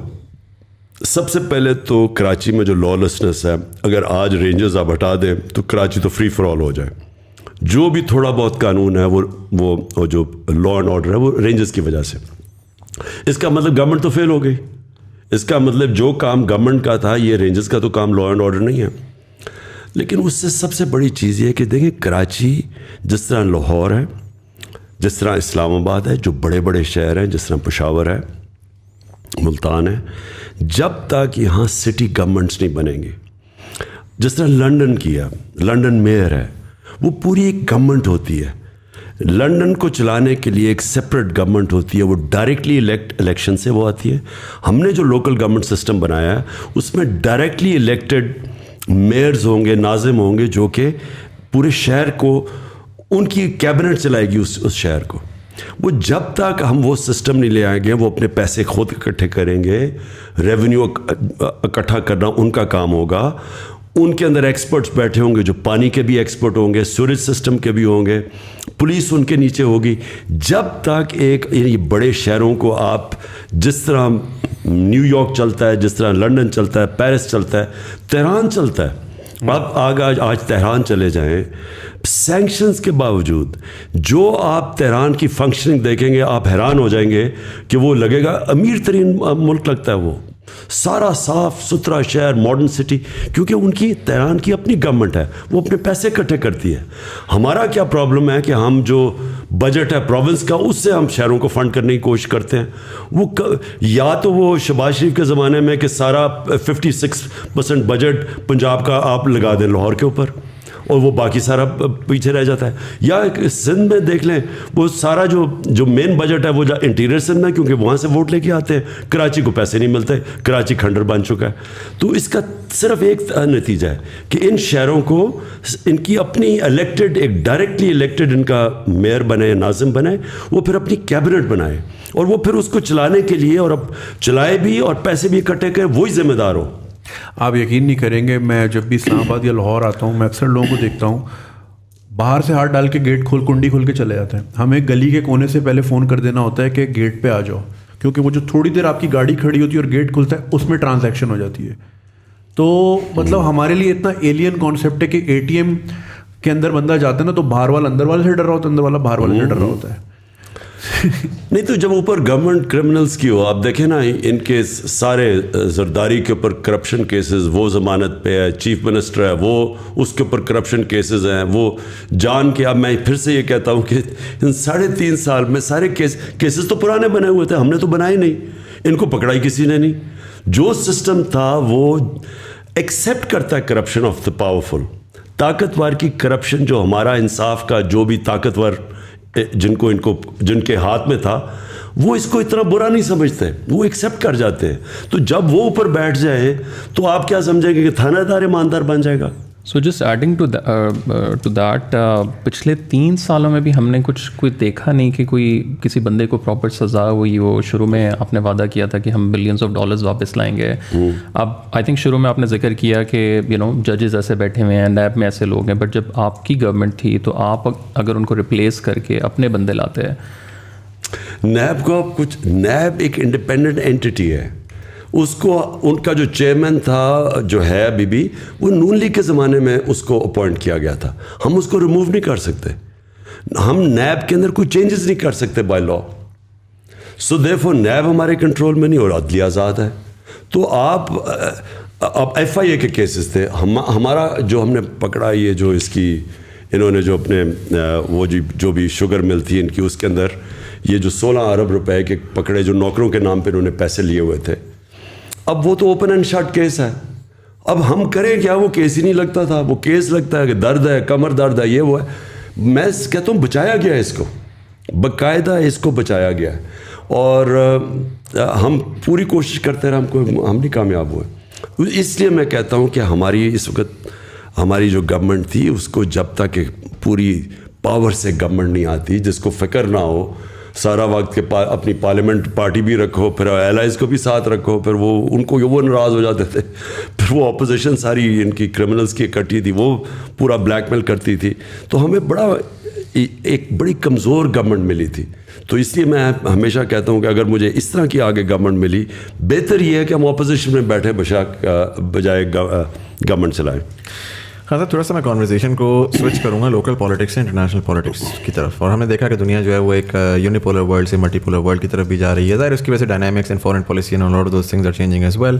ایک چیز پرٹیکولرلی میں آپ کی پالیٹکس میں نوٹس کر رہا ہوں کہ آپ پہلے ایک sort of nationalism, anti corruption, local اس کے اوپر تھے, but recently you became more of an anti imperialist in the context of کہ پرٹیکولرلی پوسٹ برٹش امپائر کا کولیپس ہم نے دیکھا کہ ظاہر ہے وہ ایک جو گلی کا بلی تھا وہ برٹش امپائر تھا وہ ہٹا تو ایک اور بلی ایمرج کیا at the end of the day, اور ہمیشہ ہوتا ہے نظام میں جو پاورفل ہوتا ہے وہ اس طرح سے ہوتا ہے.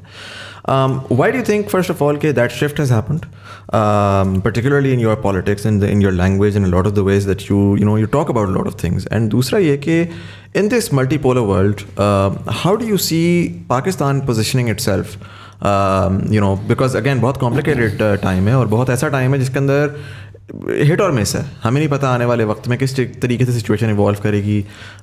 کولڈ وار کی جو لرننگز ہیں وہ ہمارے سامنے ہیں. پاکستان نے ٹیکنیکلی اسپیکنگ ایک رائٹ پارٹی کا ساتھ دیا, اور اس کے باوجود آخر میں ہمیں اس کا فائدہ نہیں ہوا. ہمارے جو نیکسٹ ڈور نیبر ہیں انہوں نے ایک لوزنگ پارٹی کا ساتھ دیا جو ہمارے سے بہت بہتر حالات میں ہیں. تو آپ کو کیا لگتا ہے کہ کس طرح سے منوور تھرو کرے گا پاکستان؟ کہ ہم نے یو ایس کا ساتھ دیا, رائٹ, سو آبویس سی بات ہے کہ ٹیکنیکلی اسپیکنگ ہم لوگ ایک اچھی سپر پاور جو جیت گئی کولڈ وار, اس کے باوجود ہم نے تو کوئی ایسا نہیں دیکھا کہ ہماری ہمرز پھر رہی ہوں, ہمارے حالات بہت زبردست ہوں.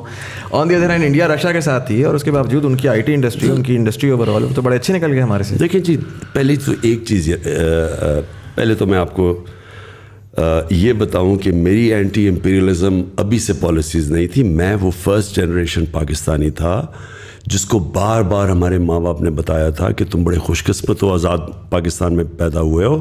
اور ان کے اندر بڑی اینٹی یہ جو ہمیں غلامی کرنی پڑی نا انگریزوں کو, جو بھی خوددار پاکستانی تھے ان کے اندر بہت اس کے خلاف ریئیکشن تھا.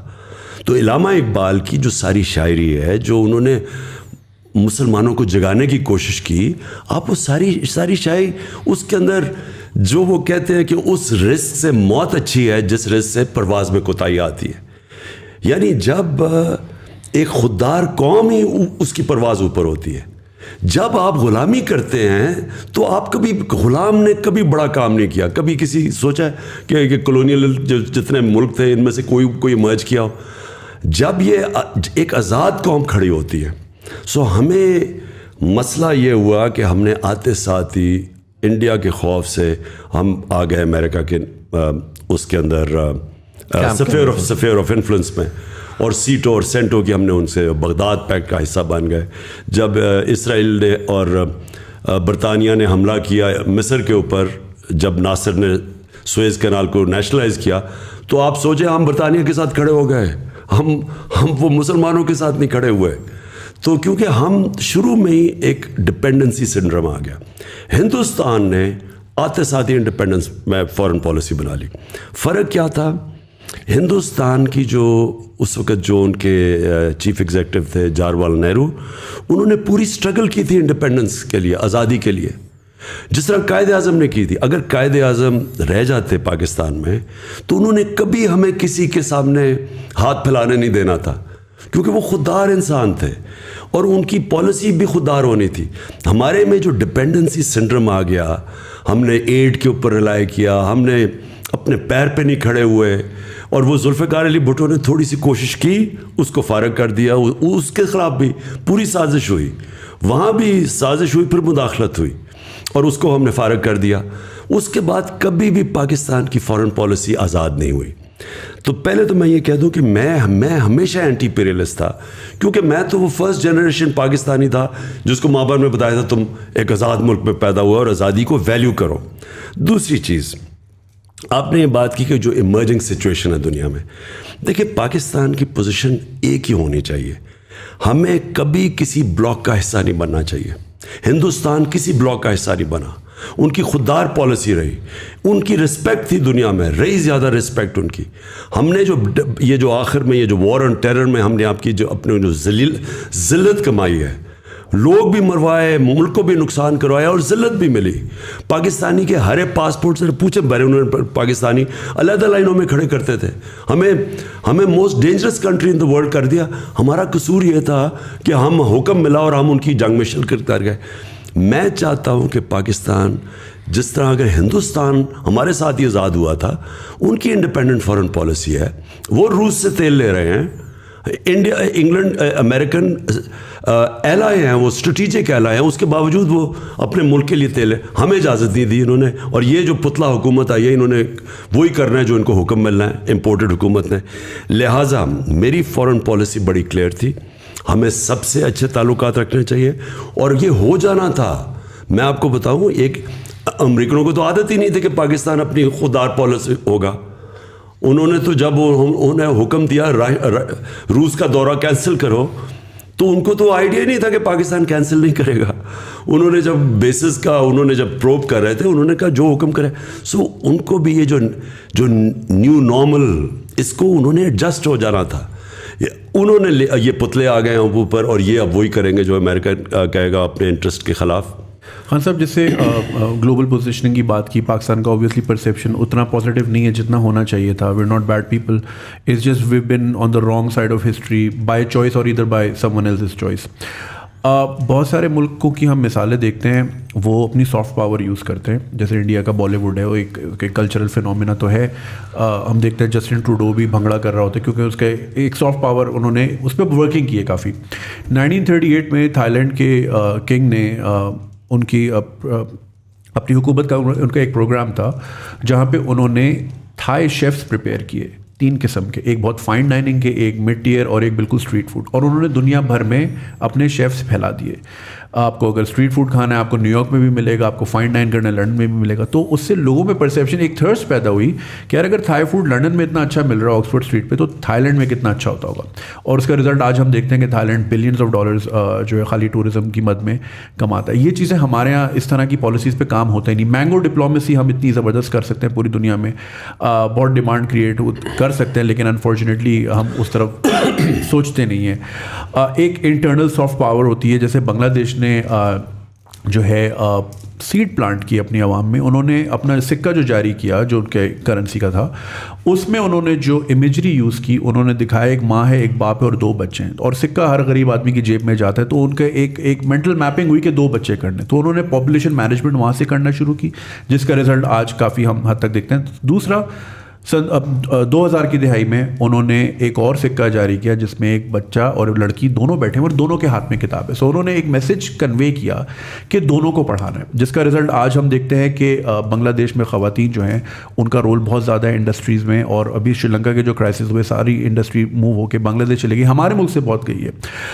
تو خواتین کا رول بھی بہت امپورٹنٹ ہے, اور ہمارے ملک میں 51% خواتین ہیں اور کافی حد تک مارجنلائزڈ ہیں, فریڈم ان کو اتنا نہیں ملتا.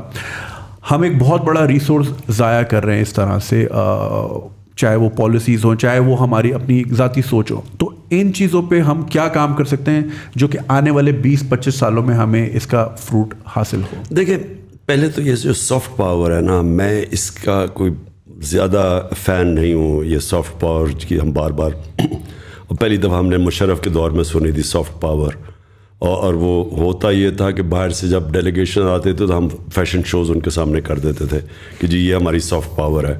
یا پھر وہ ایک دفعہ شوق عزیز گیا کہ جارڈن, تو مجھے کسی دوست کا ٹیلی فون آیا, کہتا پاکستان گیا ہوا ہے جارڈن اور اپنے ساتھ ٹروپ لے کے گیا ماڈلس کی جو کہ وہاں کیٹ واک پہ چڑھے ہوئے, یہ بتانے کے لیے کہ پاکستان سا.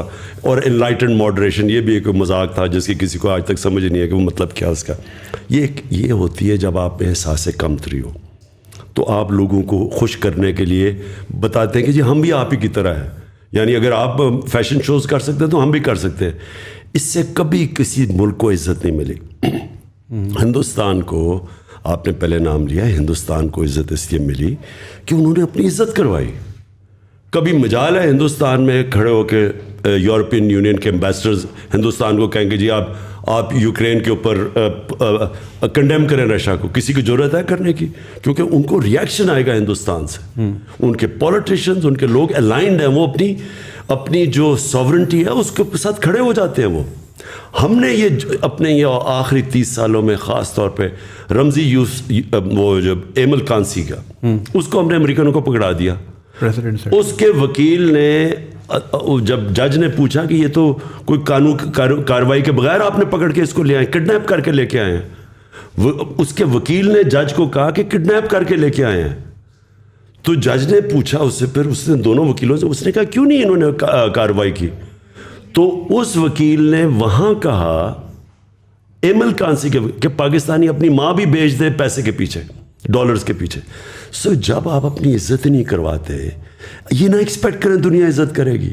جب آپ گوانٹانامو میں پکڑ کے پیسے لے کے یہاں سے لوگ پکڑا کے ان کو دے رہے ہیں, اور وہ یہاں آ کے ایف بی آئی پھر رہی ہے, اور سی آئی اے کانٹریکٹرز پکڑ کے لوگ لے کے, کانٹریکٹر پکڑ کے 2 لوگ مار دیتا ہے مزنگ کے اندر, اور ہم سارا ڈر کے پکڑا دیتے ہیں امریکنوں کے ہاتھ, اس کو قانون کارروائی نہیں کرتے, تو دنیا عزت نہیں کرتی. پہلی چیز اپنی عزت کروائیں. آپ نے دنیا سے عزت کروانی ہے, پہلے اپنی عزت خود کریں, اور وہ تو شروع ہوتی ہے ایک انڈیپینڈنٹ خوددار فارن پالیسی سے, اور قوم تب کھڑی ہوتی ہے. دیکھیں آپ نے, اگر ہم کب سے بھیک مانگتے پھر رہے ہیں, کب سے قرضے لیتے پھر رہے ہیں, کب سے ایڈ پہ ڈلائی کر رہے ہیں.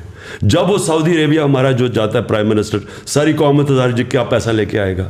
جدھر وہ آیا جی چائنا سے, میں جب بنا مجھے اتنی امبیرسنگ ہوتا تھا کہ ہمارا ملک بینکرپٹ تھا, مجھے پیسے مانگنے پڑتے تھے قرضوں کے پیچھے, یہ سعودی عربیہ, یو اے ای, چائنا سے. میں آپ کو یقین دلاؤں کہ 3.5 سال میں جو مجھے سب سے زیادہ شرم آئی وہ تب آئی جب مجھے ان سے پیسے مانگنے پڑتے تھے. کیوں نہیں ہم نے کبھی فیصلہ کیا کہ ہم اپنے, اور میں آپ کو یقین دلاتا ہوں جس وقت ہم قوم بن گئے, یہاں اتنا پیسہ ہے نہ, یہاں پیسے کی کمی ہے, اس ملک کے اندر ریسورسز کی کمی نہیں. ابھی آپ نے ٹورزم کی بات کی, میں آپ کو گارنٹی کرتا ہوں کہ جو پاکستان میں ٹورزم پوٹینشیل ہے شاید ہی دنیا میں کسی ملک میں. ہمارے پاس ریلیجس ٹورزم, ہمارے پاس دنیا میں unique mountain tourism, skiing Pakistan میں یونیک ہے. ہمارے یہ جو کوسٹل بیلٹ ہے ساری, ایسی وہاں کوسٹل بیلٹ کے اوپر بیچز ہیں جو میں نے کہیں دنیا میں بھی نہیں دیکھی. ایمرلڈ پانی ہے وہاں, لیکن کبھی کسی نے سوچا ہی نہیں. یہ انٹیپڈ ہے ہمارا ملک. کیوں وجہ ہے, جب آپ دوسرے سے بھیک مانگنے کے اور قرضے لے کے گزارے کریں, اور آپ ساروں کے گھر ہوں, چھٹیاں آپ کی لنڈن میں ہوں, آپ کے بڑے بڑے محلات وہاں ہوں, بزنسز وہاں ہوں, آپ کو کیا پتا کہ پاکستان میں کیا ہے. میرا بلیف یہ ہے کہ یہ جو سافٹ پاور تب آئے گی, ہم پہلے اپنی عزت کریں, اپنے کلچر کو پروموٹ کریں. نصرت فتح علی خان ہمارا سافٹ پاور اس لیے تھی کیونکہ وہ اس میں پاکستانیت تھی, وہ ایک اپنا کلچر کا ہم پروجیکٹ کر رہے تھے. ہم کرتے کیا ہے کہ یا فیشن شوز کر, نہ تیتے رہتے ہیں نہ بٹے رہتے ہیں, اور اس سے رسپیکٹ نہیں ملتی. سب coming back to the local politics, ایک سوال سوشل میڈیا پہ بہت زیادہ پچھلے 2-3 سالوں میں چلتا رہا ہے کہ خان صاحب کا بزدار صاحب کے ساتھ کیا خاص محبت کا رشتہ ہے, کہ بہت دفعہ ہوا کہ وہ جا رہے ہیں آ رہے ہیں, بہت سے لوکل پارٹیز چاہتی تھیں کہ وہ چلے جائیں, اس سے پہلے بہت سے لوگ ان کو جانتے بھی نہیں تھے. So what was like your relationship? دیکھیں ہمارا اصل میں ہوا کیا, ہم ایکسپیکٹ کر رہے تھے شاہ محمود قریشی, انہوں نے 2 سیٹوں پہ الیکشن لڑے تھے, تو ہم ایکسپیکٹ کر رہے تھے کہ شاہ محمود جیتیں گے الیکشن اور وہ پھر بنیں گے پنجاب کے چیف منسٹر. وہ الیکشن ہار گئے. جب وہ الیکشن ہار گئے تو ہمارے پاس اس وقت چوائس یہ تھی کہ ہم علیم خان کو بناتے تھے. علیم خان کے اوپر کرپشن کیس ہو گیا نیب میں, تو ہم نے عثمان کو, میں نے اس لیے چوز کیا, ایک کہ اس کی ٹوٹل لائلٹی تھی. جب میں نے عثمان کو کہنا تھا کہ اگر ہم کسی اور کو ریپلیس کرنا چاہتے تو وہ تیار تھے, ان کا کوئی پرابلم نہیں تھا. اور جب میں نے انہیں کہا تو انہوں نے آرام سے اپنا استعفیٰ دے دیا, یعنی کہ ان کو کوئی پرابلم نہیں ہوا. دوسرا ایشو, دوسری وجہ جس کو میں نے اور کسی کو نہیں چوز کیا, عثمان کو, عثمان سب سے غریب جو علاقہ ہے پنجاب کا, ڈی جی خان کے ٹرائبل ایریا سے تھے. نہ وہاں پانی ہے, نہ وہاں بجلی ہے, نہ وہاں ہاسپٹلز ہیں. ان کی مجھے جو سب سے چیز یہ تھی کہ ان کو پتہ تھا کہ عام آدمی مشکلوں میں گزارا کیسے کرتا ہے. میری جو ساری مشن سٹیٹمنٹ ہے وہ یہ ہے کہ ہم نے لوگوں کو غربت سے نکالنا ہے. تو عثمان کے دور میں جو سوشل پروٹیکشن پروگرامز آئے, اور جو سب سے بڑا پاکستان کی تاریخ کا ہیلتھ کارڈ, ہیلتھ انشورنس ہر خاندان کو دینے کا فیصلہ کیا. آپ امیجن نہیں کر سکتے کہ یہ میرے نہیں خیال میں کہ اور کسی نے ماننا تھا. عثمان کو امیجیٹلی سمجھ آ گئی کہ غریب آدمی اگر اس کے ایک خاندان کے پاس ہیلتھ انشورنس ہو اور کسی بھی ہاسپٹل میں اپنا علاج کروا سکتا ہے. یہ یاد رکھیں کہ ہیلتھ انشورنس میں پرائیویٹ ہاسپٹلز میں جدھر کوئی غریب آدمی سوچ بھی سکتا ہے گھسنے کا, آج وہ جا کے اپنا علاج کروا سکتا ہے. ڈاکٹرز ہاسپٹل میں نے 2 تو جانتا ہوں جنہوں نے جا کے ہارٹ کے آپریشن کروائے ہیں, جو بیچارہ غریب آدمی گھس بھی نہیں سکتا, ایک ڈرائیور نے جا کے کروایا.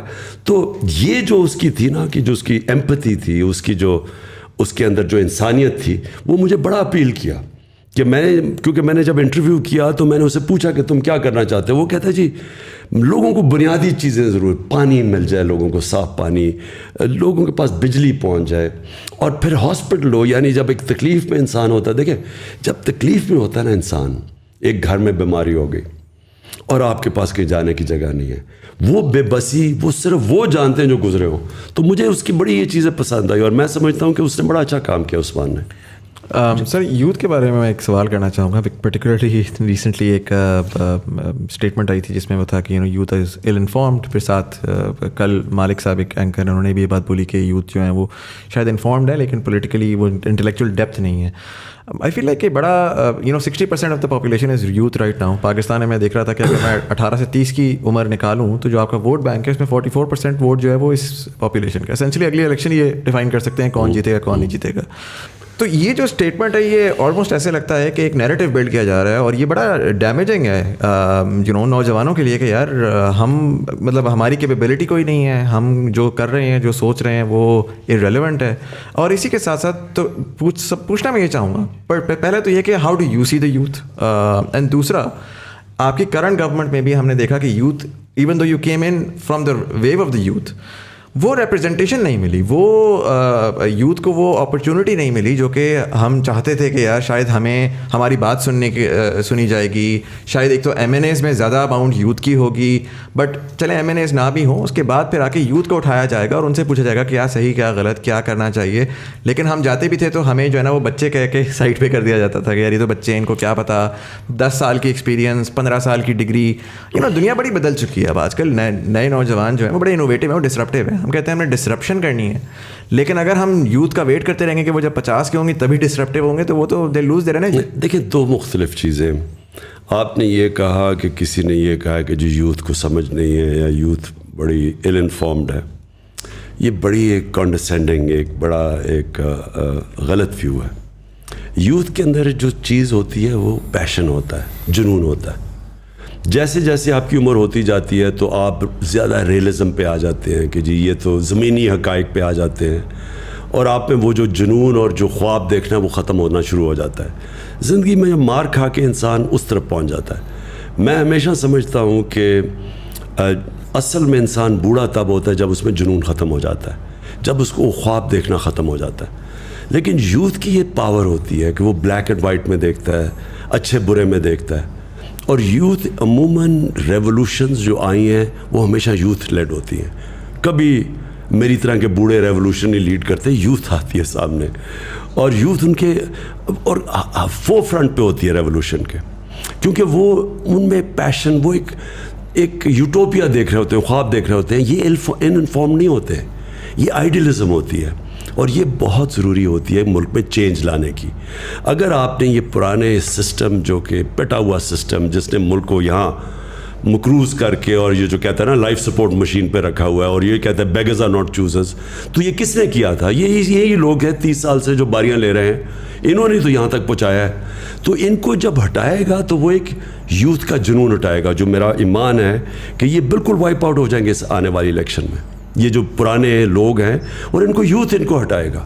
اور یہ ہمیں اللہ کا شکر ادا کرنا چاہیے کہ ہمارا ایک ینگ پاپولیشن ہے جس میں یہ ایک جنون ہے اور چینج کا. جہاں تک آپ بات کریں کیا آپ کو منسٹر بنا دینے چاہیے یوتھ کے, کیونکہ وہ ایک آپ کی یوتھ کی پارٹی ہے, آپ کو منسٹر وہ آدمی بنانا چاہیے جس کی سب سے زیادہ کیپیبلٹی ہو وہ منسٹری چلانے کے لیے, کیونکہ ایونچولی آپ نے گورننس دینی ہے. گورننس تب دیں گے جب کیپیبل لوگ آپ کے اوپر بیٹھے ہوئے ہو. وہ اگر یوتھ ہے, اب مراد سعید ہے, اس کو ہم نے 2 منسٹریاں دی ہوئی تھیں اور اس نے بڑا زبردست کام کیا, لیکن اگر ہمیں اور کوئی مل جاتا تو اس کو بھی ہم اوپر لے آتے. تو وہ ڈپینڈ وہ منسٹر آپ کا میرٹ پہ آنا چاہیے, چاہے وہ ینگ ہو چاہے اور لوگ. ہاں صاحب, یوتھ کی بات کی ابھی آپ کے انٹرویو کے بعد میں کراچی میں ایک 15 سال کے بچے سے میرا انٹرویو ہے جس نے بلاک چین اور NFT نان فنجیبل ٹوکنس کی ٹیکنالوجی کی مد میں 1 کروڑ روپے کمایا ہے, مگر وہ 15 سال کا بچہ بینک اکاؤنٹ نہیں کھول سکتا ہے اس ملک میں. تو پوائنٹ از یہاں پہ 15 سال کے بچوں کا یہ پوٹینشیل ہے, مگر ان کی قسمت کا پین جس کے ہاتھ میں, وہ صاحب جو ہے ٹائپ رائٹر پہ ٹرین ہوئے تھے, which is fine, not being adjusted, this is how the world works. مگر میرا جو ابھی تک کا تھیسس ہے وہ یہ ہے کہ جو ایک تھاٹ بیٹھی ہوئی نا ٹیبل کے اس پار, وہ اپنی ایگو میں پھنس گئی ہے کہ یہ 15 سال کا بچہ ہمیں کیا بتائے گا. اور یہ ایٹیٹیوڈ جو ہے نا یوتھ کو ڈرائیو کر رہا ہے. انہوں نے دبا کے ڈاؤن لوڈ کیے ہوئے فارم کینیڈا کے امیگریشن کے, اور وہ آپ سے اگلا سوال بھی میرا یہ تھا کہ بچے پوچھ رہے ہیں بھر لیں یا رک جائیں ابھی تھوڑا سا. تو اس کو پھر ہم کیسے ٹیکل کریں؟ یہ برین ڈرین جو اتنا ہونے جا رہا ہے. اور آپ ماشاء اللہ آپ نے اتنا ٹریول کیا, آپ نے دنیا بھر فنڈ ریزنگ کی ہے. میری آپ کے مقابلے میں بہت لمیٹڈ ٹریولنگ ہے, لیکن میں جتنے پاکستانیوں سے ملا ہوں they are doing phenomenal work. ایک بچہ, میری ایک ویڈیو میں نے کوئی بنائی تھی کہ کچھ جرمنی میں کچھ اسٹوڈنٹس ملے تھے, انہوں نے سمجھایا تھا کس طرح آپ ویزا لے کے آ سکتے ہو. کوئٹہ کے آؤٹسکرٹس میں ایک بندے نے, وہ کوئٹہ ماموں کے گھر آیا, نیٹ سے وہ ویڈیو دیکھی, 2 سال بعد وہ وہاں پہنچا. اب وہ روجر فیڈرر کا وہ جو ہے اس کا اسپورٹس فزیشین ہے, اسپورٹس فزیشین, اس کی رینج آف موشن چیک کر رہا ہے. فٹ بالر بائرن میونخ کے جو فٹ بالر ہیں وہ اس کے اس میں آ رہے ہیں. مطلب کیا وہ کہہ رہے ہیں میرے پاس یہاں پہ کچھ بھی نہیں تھا. He wants to come back and give back to the country, لیکن وہ کہاں جائے؟ تو اس طرح کا ہم بہترین جو ٹیلنٹ ہے وہ تیزی سے جا رہا ہے, اور فگرز آپ کے سامنے بھی ہوں گے کتنے اوورسیز پاکستانی بڑھتے جا رہے ہیں. مجھے تو لگتا ہے کہ ہماری پالیسی ہے کہ سب کو اوورسیز بھیج دو تاکہ پھر ریمیٹنس ہے اور ہمارا ملک چلے. دیکھیں 2 چیزیں, ایک کہ اوورسیز پاکستانیز کے اندر ہمارا سب سے اچھا ٹیلنٹ چلا گیا ہے, کوئی شک نہیں, کیونکہ میں سب سے زیادہ میرا اوورسیز پاکستانی سے انٹریکشن ہے, اور اس میں کوئی شک نہیں کہ کیونکہ ہمارا جو سسٹم ہے وہ اینٹی میرٹوکریسی ہے, روکتی ہے میرٹ کو, اور اکراس دا بورڈ. میں آپ کو میں تو اسپورٹس کی بھی بات کر رہا ہوں کہ اسپورٹس کے اندر جو سارا سیٹ اپ بنا ہوا ہے وہ ہے ہی میرٹ کے اگینسٹ. اس کے اندر یعنی ڈسپائٹ دا سسٹم تو شاید کوئی اوپر آ جائے, وہ سسٹم اوپر نہیں لے کے آتا. اور وہ ہر فیلڈ میں ہے. میں نے جو گورنمنٹ کے اندر بھی دیکھی, ہماری بیوروکریسی کے اندر جو سسٹمز بن چکے ہیں وہ اندر آنے نہیں دیتے لوگوں کو. ہم نے کوشش کی 2-3 دفعہ باہر سے پاکستانیوں کو ہم نے بڑے وہ انتھوزیاسٹکلی آئے, لیکن وہ سسٹم ان کو فنکشن نہیں کرنے دے رہا تھا. میں نے دیکھا کہ وہ ہر جگہ ان کو ڈسٹرپٹ کرتا تھا. سو جو جنگ ہے نا جی, میں آپ پھر سے واپس آتا ہوں, وہ ہے رول آف لا کی. رول آف لا جو ہے نا وہ کرٹیکل ہے ایک معاشرے کی سکسیس میں. رول آف لا کا دوسرا حصہ میرٹ ہے. ایک رول آف لا کا حصہ ہے کہ سب قانون کے نیچے آ جائیں, دوسرا اس کا ہے میرٹوکریسی. جب رول آف لا ہوتا ہے تو میرٹ آ جاتی ہے. اور جدھر آپ نے اوورسیز پاکستانیز کی بات کی, بالکل کوئی شک نہیں کہ وہ یہاں کیونکہ سسٹم ان کو روکتا ہے وہ باہر چلے جاتے ہیں, اور باہر کیونکہ ان میں پیشن ہوتا ہے, ان کے اندر صلاحیت ہوتی ہے, وہ جب سسٹم لیول پلینگ فیلڈ دیتا ہے وہ اوپر آ جاتے ہیں, اور آؤٹ اسٹینڈنگ پاکستانی باہر بیٹھے. لیکن ایک چیز یاد رکھیں, جتنا بھی کامیاب ہو جائے باہر پاکستانی, آخر میں وہ وہاں کا کبھی بھی اس کو وہ عزت یا اس کا مقام نہیں ہو سکتا جو اپنے ملک میں ہوتا ہے. میں 20-30 سال باہر اپنی زندگی کرکٹ بھی کھیلتا تھا, جانتا تھا, لیکن میں نے کبھی یہ نہیں فیل کیا, حالانکہ مجھے انہوں نے بڑا اس سوسائٹی کا حصہ بھی تھا میں, اور بڑا ویلکم بھی کیا, اور بڑے کم برٹش سوسائٹی کے اندر لوگوں کو اس طرح ایکسیپٹ کرتے ہیں, لیکن میں نے کبھی اس کو اپنا گھر نہیں سمجھا, کیونکہ میں پاکستانی تھا. جو مرضی میں کر لوں, میں انگریز تو بن نہیں سکتا. آپ اگر گدھے کے اوپر لکیریں ڈال دیں تو وہ زیبرا نہیں بن جاتا, وہ گدھا ہی رہتا ہے. تو اس لیے جو جتنے بھی ہمارے باہر پاکستانی ہیں ان کی خواہش یہ ہے کہ ایک ہمارا ملک ایسا بنے جدھر میرٹوکریسی رول آف لا آ جائے, جس کے لیے اسٹرگل کرنی. اوور نائٹ نہیں ہو سکتا. یہ کوئی بھی معاشرہ ایک بٹن دبا کے چینج نہیں ہوتا. ایک معاشرہ اسٹرگل کرتا ہے اپنے آپ کو چینج کرنے کے لیے, کیونکہ اسٹیٹس کو بیٹھا ہوتا ہے, مافیاز بیٹھے ہوتے ہیں جو روکتے ہیں, جو ایک کرپٹ سسٹم سے فائدہ اٹھا رہے ہیں. تو ایک معاشرہ اسٹرگل کرتا ہے, جدوجہد کرتا ہے, جہاد کرتا ہے. لیکن جب پاکستان جیسے جیسے یہ چینج آئے گا, بہت بڑا ٹیلنٹ پاکستانی واپس آئے گا. Right, we're at the 1 hour 30-minute mark almost, or we're going to wrap this up as well. میں چاہوں گا کہ طرح جو ہے وہ last question پوچھ لیں. پچھلے 3 سال کا کوئی ریگریٹ ہے آپ کا؟ دیکھیے, ایک تو زندگی میں کوئی شارٹ کٹ نہیں ہے. اگر آپ پہلی دفعہ آپ کی پارٹی گورنمنٹ میں آئی ہے اور آپ نے چینجز کرنے ہیں اور آپ نے ریفارمز کرنا ہے, اور وہ آپ کے پاس اتنی کمزور گورنمنٹ ہے جو کہ کولیشن میں تھوڑی سی آپ کی میجورٹی ہے, اس میں ریفارمز کرنا بڑا مشکل تھا. تو میں نے پہلے تو ریگریٹ یہ ہے کہ مجھے امیجیٹلی الیکشنز پہ چلے جانا چاہیے تھا, اور مجھے اگر کلیئر میجورٹی نہ ملتی تو میں اپوزیشن میں بیٹھتا. لیکن آن دا ادر ہینڈ جو میں نے سیکھا ہے 3.5 سال میں, یعنی میں نے وہ چیزیں سیکھی ہیں جو میں اب پیچھے دیکھتا ہوں, تو اگر اب اللہ نے کبھی موقع دیا تو مجھے پہلے سے ہی پتا ہوگا کہ میں نے آتے ساتھ ہی, کیونکہ جب آپ آتے ہیں وہ ٹائم ہوتا ہے آپ میکسیمم چینجز کر دیں. تو مجھے اب پتا ہے کہ میں نے کیا کیا چینجز کرنے ہیں, کیونکہ وہ اگر آپ شروع میں چینجز نہیں کرتے بعد میں نہیں ہو سکتے.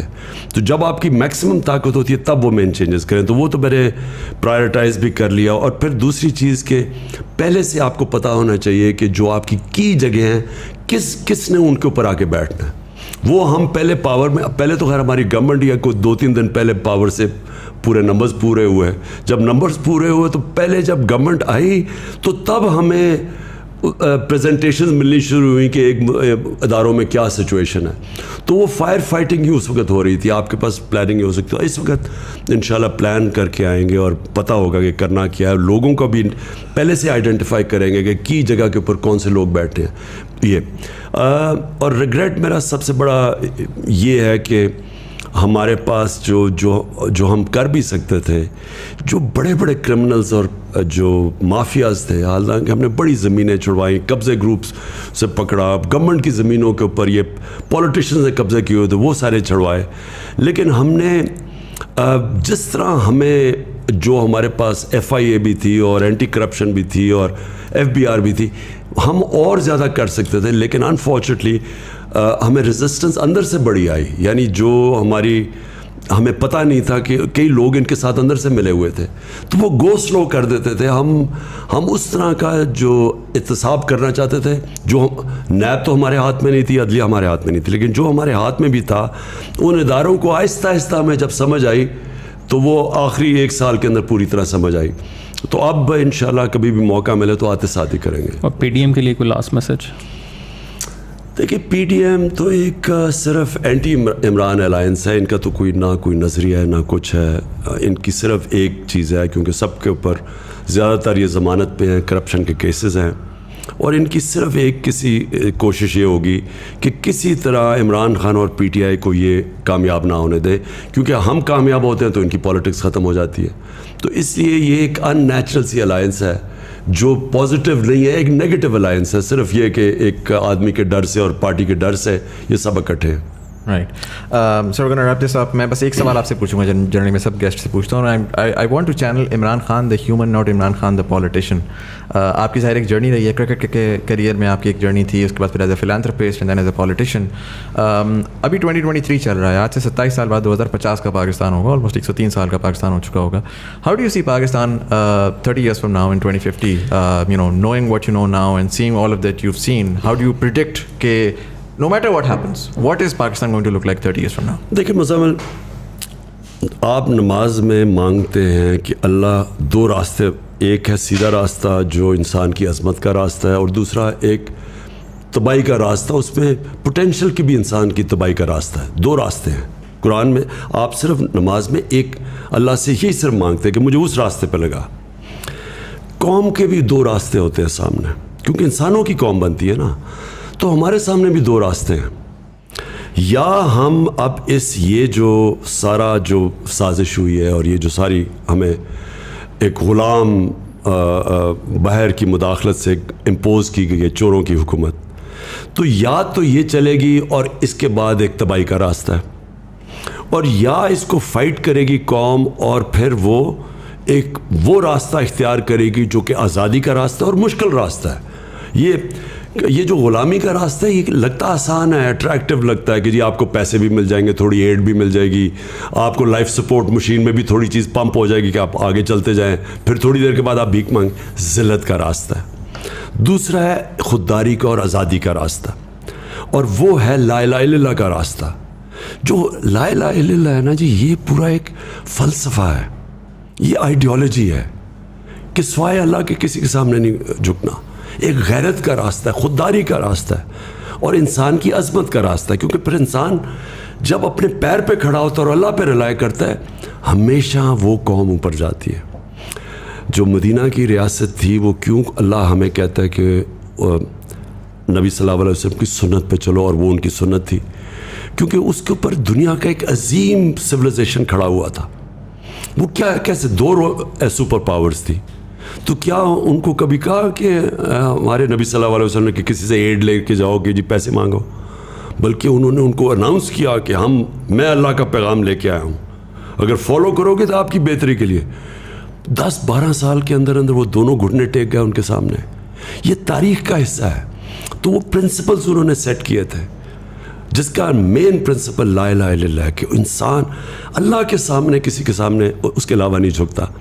یہ جو اس وقت ہمارے پاس فیز ہے, ہمارے پاس بھی اب 2 راستے ہیں, ایک ہے غلامی کا اور ذلت کا راستہ, ایک ہے آزادی کا راستہ اور جدوجہد کا راستہ ہے. مشکل راستہ ہے, لیکن وہ اس ملک کی عظمت کا راستہ ہے. تو آپ نے جب میرے سے پوچھا نا پاکستان کدھر جائے گا, ہمارے اوپر چوائس چھوڑ دیتا ہے اللہ. ہر وقت ہمارے پاس کیوں 5 وقت نماز پڑھتے ہیں, ہر روز ہمیں چوائس کرنی پڑتی ہے 2 راستوں کے بیچ میں. کوئی تیسرا راستہ نہیں ہے, نیوٹرل کوئی راستہ نہیں ہے, یا یہ راستہ ہے یا وہ راستہ ہے. تو مجھے ویسے اگر آپ میرے سے میری انسٹنکٹ کو پوچھیں, میری انسٹنکٹ یہ ہے کہ یہ قوم اب وہ اس راستے پہ جانے لگی ہے جو ہمیں 70 سال پہلے نکل جانا چاہیے تھا. وہ ہماری عظمت کا راستہ ہے. Sir, thank you so much for being part of the show and for all of the guests, Thank you. co-hosts as well. Thank you, ji. جو لوگ دیکھ رہے ہیں, thank you so much for watching. بڑے turbulent times آنے والے ہیں, I hope اپنا خیال رکھ سکیں آپ سب لوگ, and we'll see you.